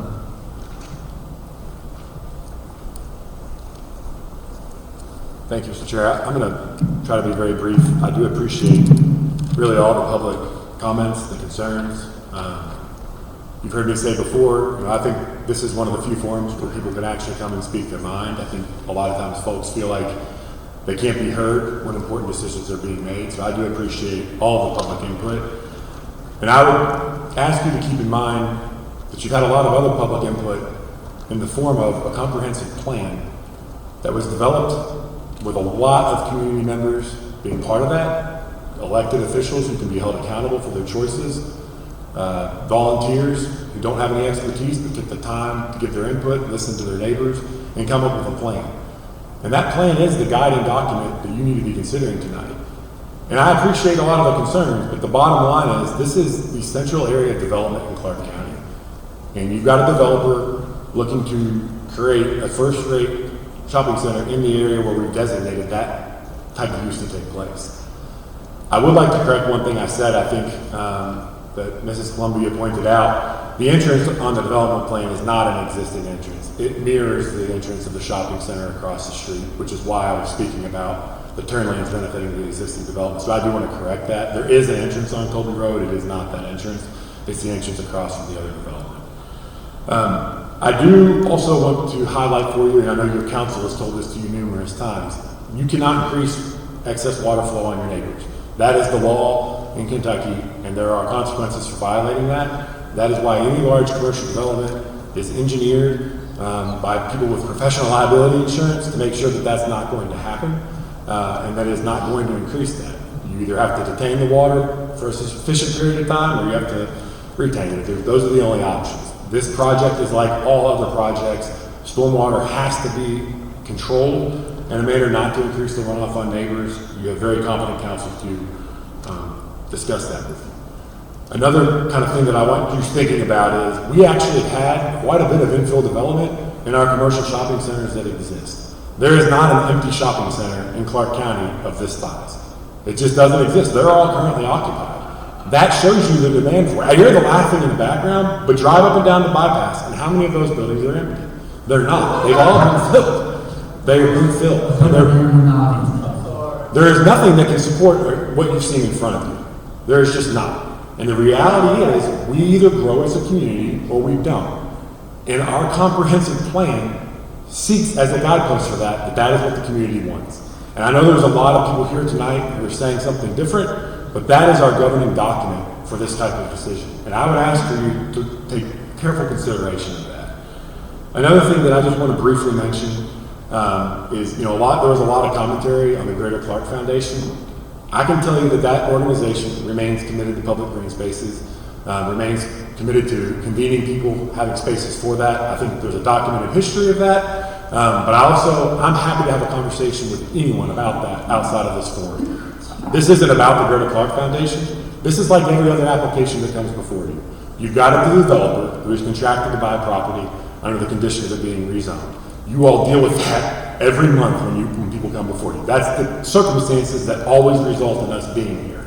And this potential developer has submitted a plan after significant expense and significant engineering work to come up with a plan that it complies with our rules and our regulations and our guideposts. And that is the bottom line. And when we make decisions contrary to those things, we are not consistently sending messages to potential investors in our community. And we have a choice. People want publicly owned green spaces that can be maintained. Well, guess what? We don't have that. We had to have another new nonprofit formed in the community to support our Parks and Rec. We don't have the funding to support public green spaces.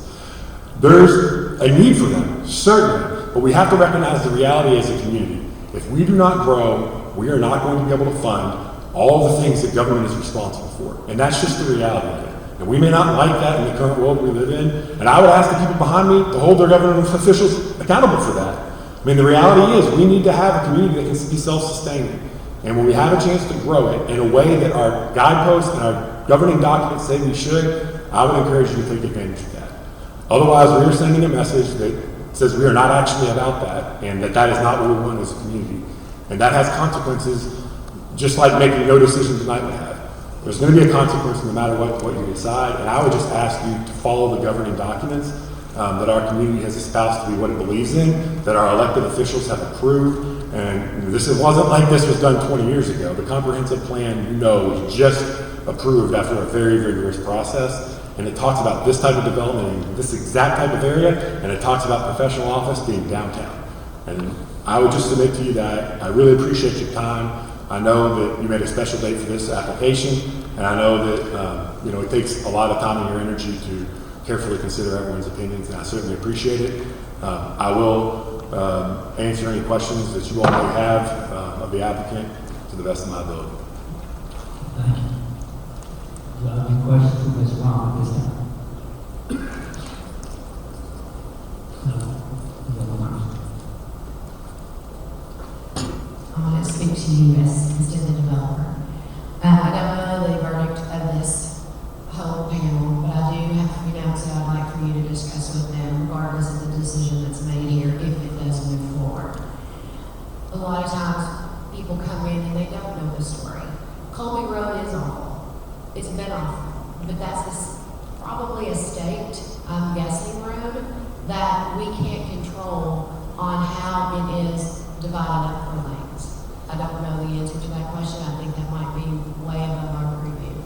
But if you could talk about the foliage or the road and let the developer know those situations to be good stewards if this does go forward, just simply because they don't know.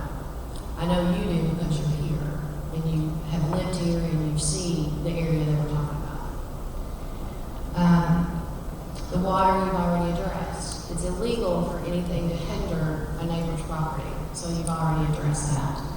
You did say that the road study was already done and sent into the state. Did I write that? Yes, and that's what you gave. And I'm happy to share that with Mrs. Columbia tomorrow. I know how to Just get making along. sure I heard that. I will share that with her. I'm not a developer, I'm not an engineer, but if the entrance and exits could be looked at and maybe use the bypass with extra lights, I don't know. That's just something to think about. And what I can say to that, Ms. Bush, is I just want to make sure everyone's on the same page. This is being submitted to you tonight. It's like every time when the transportation cabinet's involved, they're way low on the totem pole, and the transportation cabinet has to approve this. Exactly. So it's not, this is not something that has already been approved by the transportation cabinet. I want to be clear about that. They haven't said that what's been submitted is sufficient. They have not rubber stamped it. It has to be approved. They may put an additional condition of a light. They will make their own determinations with their own engineers about what is suitable for this development. I appreciate you listening. Thank you. Any other questions for Ms. Ron at this time? I know you, Susan, I know you mentioned this is like any other submission, but there was a point brought up that I feel that might have bearing.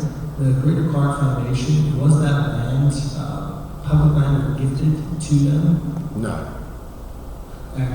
Here's what I will tell you, and I don't want this to be a discourse on the Greater Clark Foundation because, quite frankly, we'll be here quite a lot longer. But what I can tell you is that anytime a nonprofit entity ceases to exist, the assets from that entity have to go to another nonprofit company. That's just the way it has to be done. There are examples all over the country of nonprofit community hospitals being sold and these, what they're called legacy health foundations, coming into existence.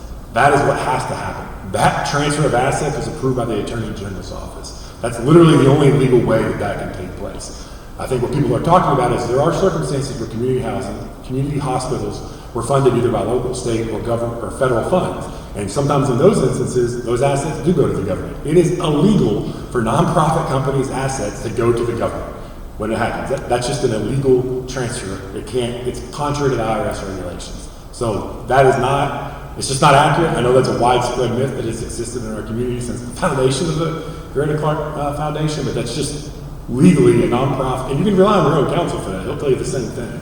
That can't happen. And I appreciate that, but I just want to clarify for myself as well, for all community members, going to the council, that is the case. This was not public land gifted to the Baby Carter Foundation. That is correct. Okay, I'm glad we put that in the rest. Yeah, I've got the real estate file where the hospital acquired this property. They did pay, the hospital did pay for this property. I believe it was in 1997, late 96, 97 when it closed. And the hospital did purchase this property. It was not gifted, it was an arm's length transaction. I appreciate it. Thank you. Any other questions, Mr. Ron, at this time? Okay, thank you. At this time, Thank you all. open the floor to the commission for any possible discussion, any possible motion. Mr. Jeffries, before it comes to the board, will you please reiterate, because I've heard two statements that's before this board that are not true. This is not about green space going to business. Will you please reiterate exactly what's before us tonight? And that is talking about a zone change from professional and what that means to the business. Either one will have the same result. That is what's before us, and I think there just may be some confusion on that, because that's not what is before us this evening. Yeah, so the property is currently zoned professional office, and we in the beginning of the staff report, we listed the different uses that could be permitted in a professional office zoning district. You know, those uses are single family, multi-family, some small retail, doctor's offices, dentists, you know, these different types of things, schools. These different uses can be permitted on the property as it exists today. So if somebody submitted a development plan to staff showing one primary structure on a lot consisting of any of those uses, it can be approved without a public hearing. They can develop it without a public hearing as long as it meets that minimum requirement. There's not more than one primary structure on a single water parcel. And so if that was the wish of the current owner, you know, to sell to a developer and develop it that way, it could be developed without a hearing like this. So it's fortunate that we have an opportunity to bring this development plan to a hearing like this, so we can discuss it and how it can affect or potentially affect our community. And so what's before the Planning Commission is to rezone what's currently professional office to general business or B4 business district. And so that will allow for a lot more different uses that we currently see along the bypass or near the bypass. In this case, they're proposing a anchor grocery store, but also 5 out parcels that could consist of a lot of the same uses that we discussed today. Restaurants, entertainment centers, retail, different things, fast food dining. And so one could look at this as an opportunity for Winchester and Clark County, but also I think we all understand how we are losing what is currently being used as a trail system for Clark County. And so it's important that we discuss this, right? Because this is something that I don't think anyone would disagree that's important for a community to thrive. We need to have recreational as well as retail, so both is important. Any other clarifications you like?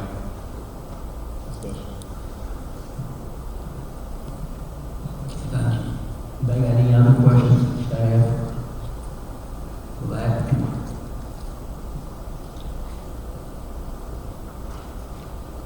Any other discussion or possible motions?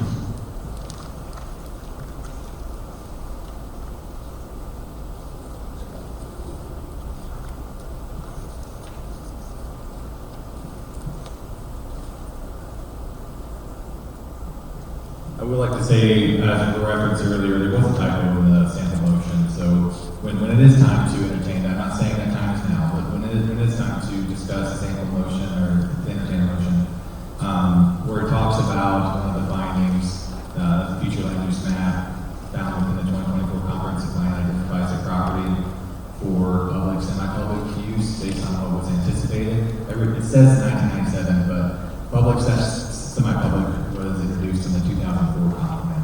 So if that language is used, make sure that it's updated from 1997 to 2004. Prior to 2004, it was anticipated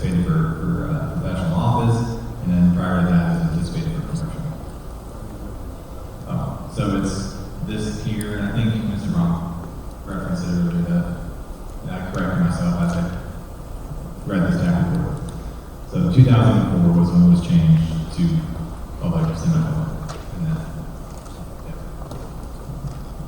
Thank you, Rob, for that clarification. Any other discussion on the matter? If you got any other questions? Ron, do you know how many current parks there are, green space in Winchester, Clark County right now? I don't have the current number or square footage of green space, but I do have a calculation of the trail systems. Not sure if it consists of all of them, but I contacted the GIS department. Stephen Berry there does a great job with mapping everything that we have. And so I asked them to look into the current walking trail systems that we have. And so we looked at Legacy Grove, the Traveling Trail, and College Park. And so Legacy Grove is 5,200 feet. Traveling Trail is 4,650. So that's the current trail that we're discussing today. In College Park, the loop there is 2,090. And so that's a total of 11,940 for a trail length. And I think we also could have included BCTC in that calculation. So I don't have that number.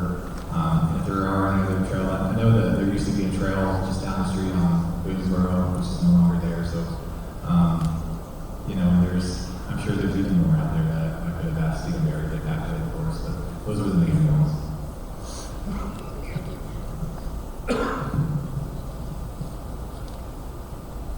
Any other discussion? Questions, possible motions?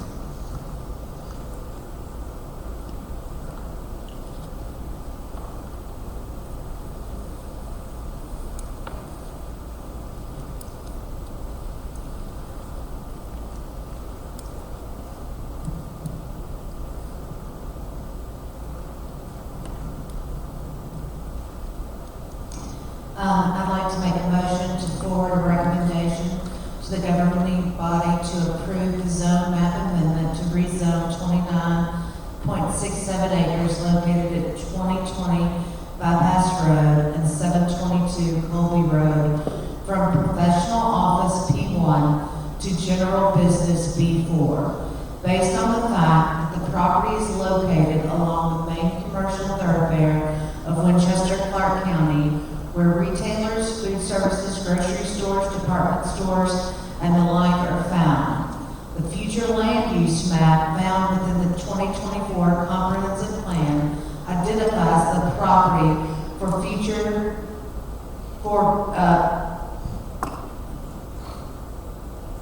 the future land map found within the 2024 comprehensive plan identifies the property for public, semi-public use based on what was anticipated in the 2004 comprehensive plan.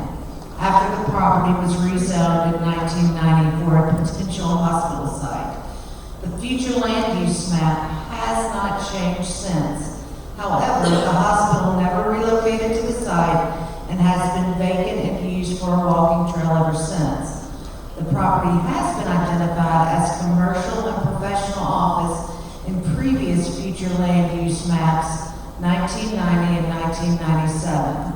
The property is changing hands and the new owners would like to use the property for commercial use as it was originally intended, finding the existing P1 zoning classification inappropriate and the proposed B4 zoning classification appropriate for the site.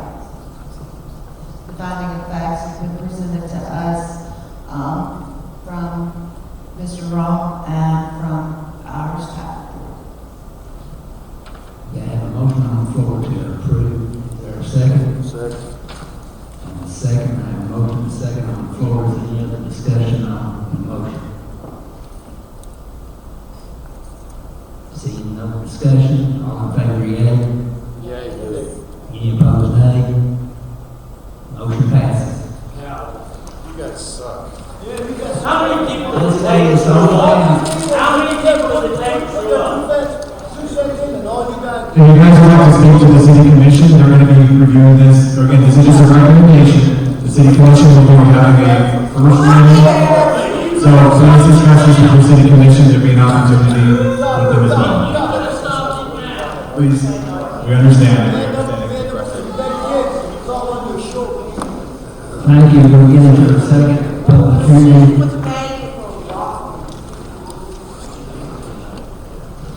Item B on the agenda for public hearings is to review the zone map amendment proposal to rezone the back three parcels, parcel 3A, 4A, and 5A, located behind the property address at 2417 Old Elmsburg Road from A1 agriculture to R1C single family residential, and the consolidation of the three parcels for the use of a single family residence. This time I'll turn it over to staff.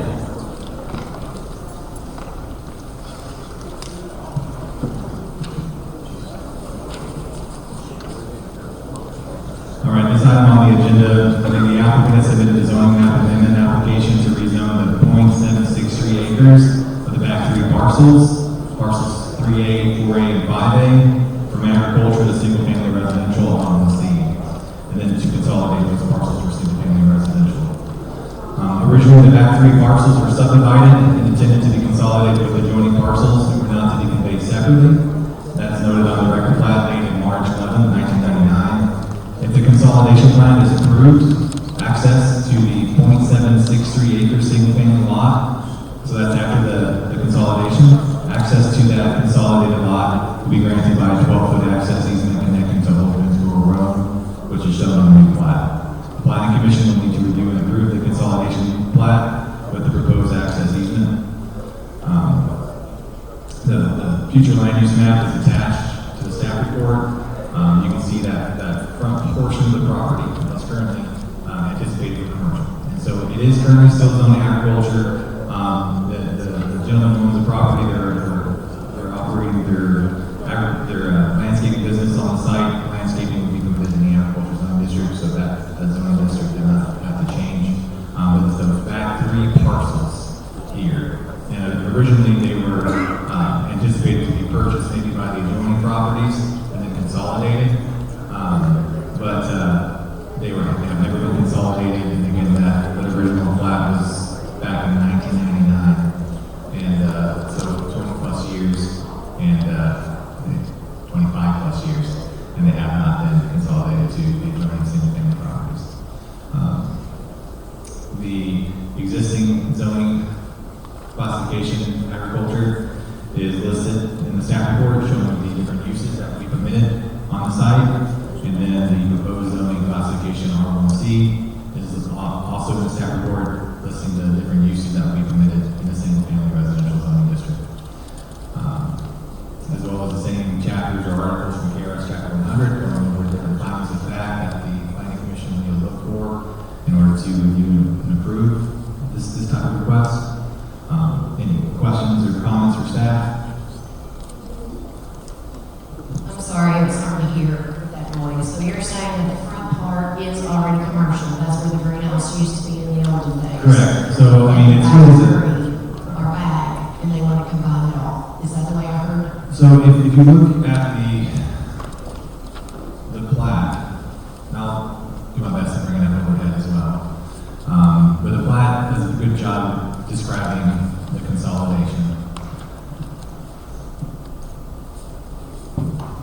And so the back three parcels on the plat, the current parcel lines are shown in a kind of hatched out line, and the new proposed parcel lines are in solid. And these little Z's or zags kind of identify that dashed line will be abolished or done away with, and then those properties will be consolidated. So the back two and a portion of the front would be consolidated, and a portion of that front would stay ag. Say the 1.58 acres will stay ag and be consolidated to the front property that's still some agriculture today. Does that answer your question?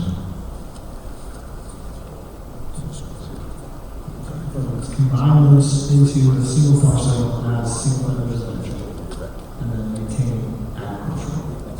And then you mentioned there's a plan, how do they access that property through the existing property and easement? So roughly where the driveway currently is, there'd be an access easement giving access to the back parcel.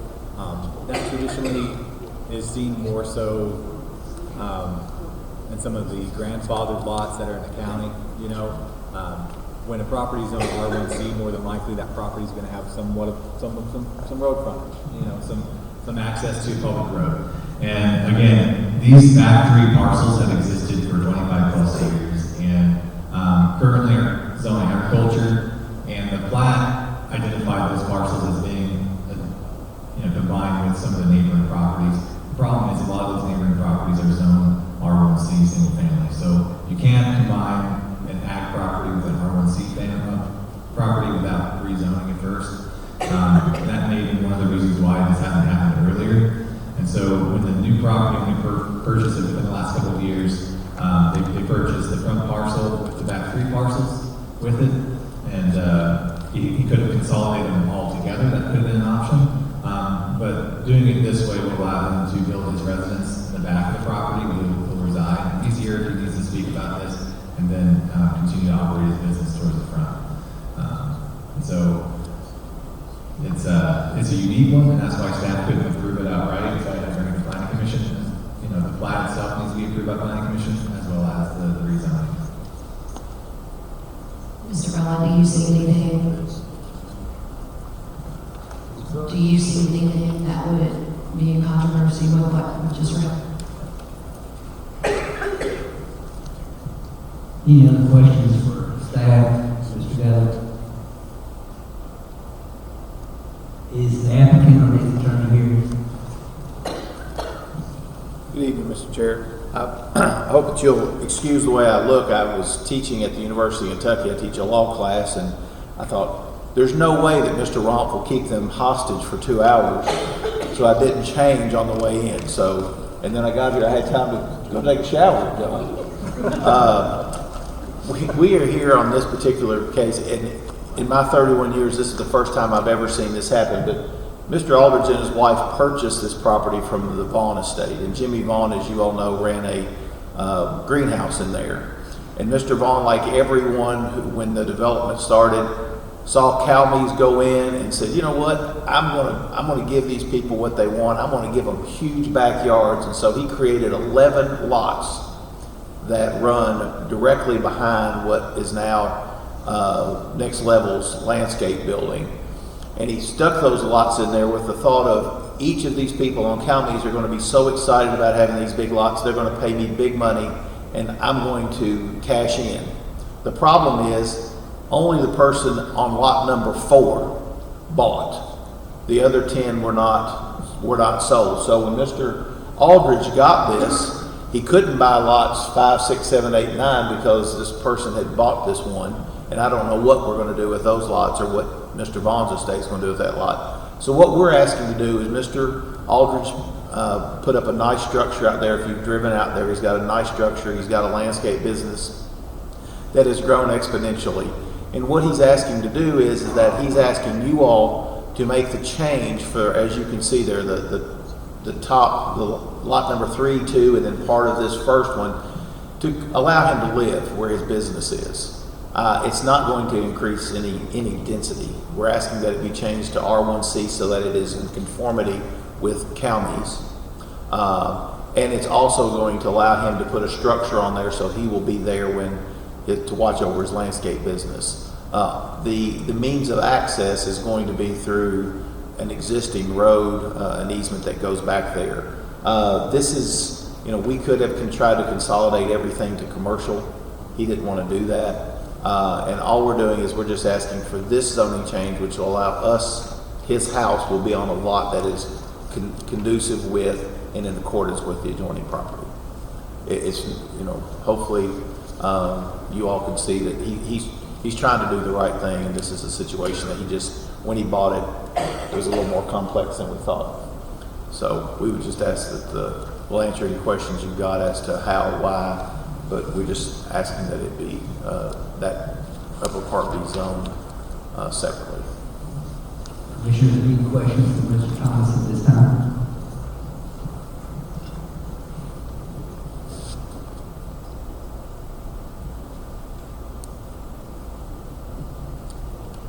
No questions, thank you. Thank you. Is there anyone in the audience that wishes to speak either for or against this proposal? Seeing none, I'll close the floor to the public and open up to the commission for possible discussion, possible motion. Mr. Chairman, I'd like to make a motion.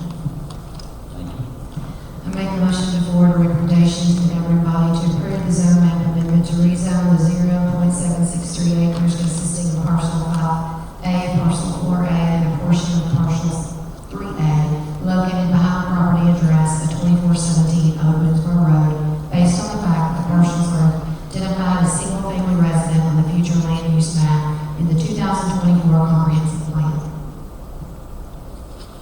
Motion to approve, is there a second? Second. Second from Commissioner Taylor. Any other discussion on the motion? No discussion, all in favor? Yea. Any opposed, nay? Motion passes. Mr. Jeffries, with the new law, do you just decide on the consolidated plan, or does it have to be done by us? Yeah, it would have to be done by you just because of the uniqueness of this plat, so. Mr. Chairman? I'd like to finish the motion for the consolidated plat. I make a motion to approve the record plat to consolidate parcel 5A, parcel 4A, and a portion of parcel 3A formatted as 0763 acreage property located in parcel 3, as well as the consolidating the remainder of parcel 3A with parcel 1A formatting the 1.235 acreage property known as parcel 1 and addressing the 2417 Old Boonesboro Road, as shown on the map that we've looked at. Parcel 3 is approved with the description access easement giving access to Old Boonesboro Road. We have a motion for the consolidation of plat, is there a second? Second, Commissioner Nesbitt. Any discussion on the consolidation plat? Seeing none, hearing none, all in favor, yea? Any opposed, nay? Motion passes. The next item, we have table item C to the next meeting. Other business is the 2026 calendar meeting. We have a proposed schedule. Yep. So we're looking at January 6th for January, February 3rd, March 3rd, April 7th, May 5th, June 2nd, July 7th, August 4th, September 1st, October 6th, November 10th, and December 1st. I try my best to make sure we're not scheduling these on any holidays, as well as for the month of November, knowing that it's an election year, but that's the second week instead of the first week of November. Do you guys see any red flags, anything that we need that I maybe overlooked or didn't consider? Does anybody have any problems with the schedule proposed? Yeah, we need to make a motion to accept the 2026 calendar meetings. I mean, motion to accept the 2026 calendar meeting. I make the motion to accept. Motion from Commissioner Taylor, second. Second from Commissioner Smith. Any other discussion on the calendar meeting? Seeing none, all in favor, yea? Any opposed, nay? Motion passes. Other business, questions and comments, Rob? I don't have any, I think it's good that we're tabling the text amendment. That's going to give the downtown business owners time to review it too. So I'll forward this on to the associate in my office that works closely with the downtown businesses. And so if anybody, if it's not already on the radar, it will be on the radar next month. That's the only comments I really have. Anybody else have any comments?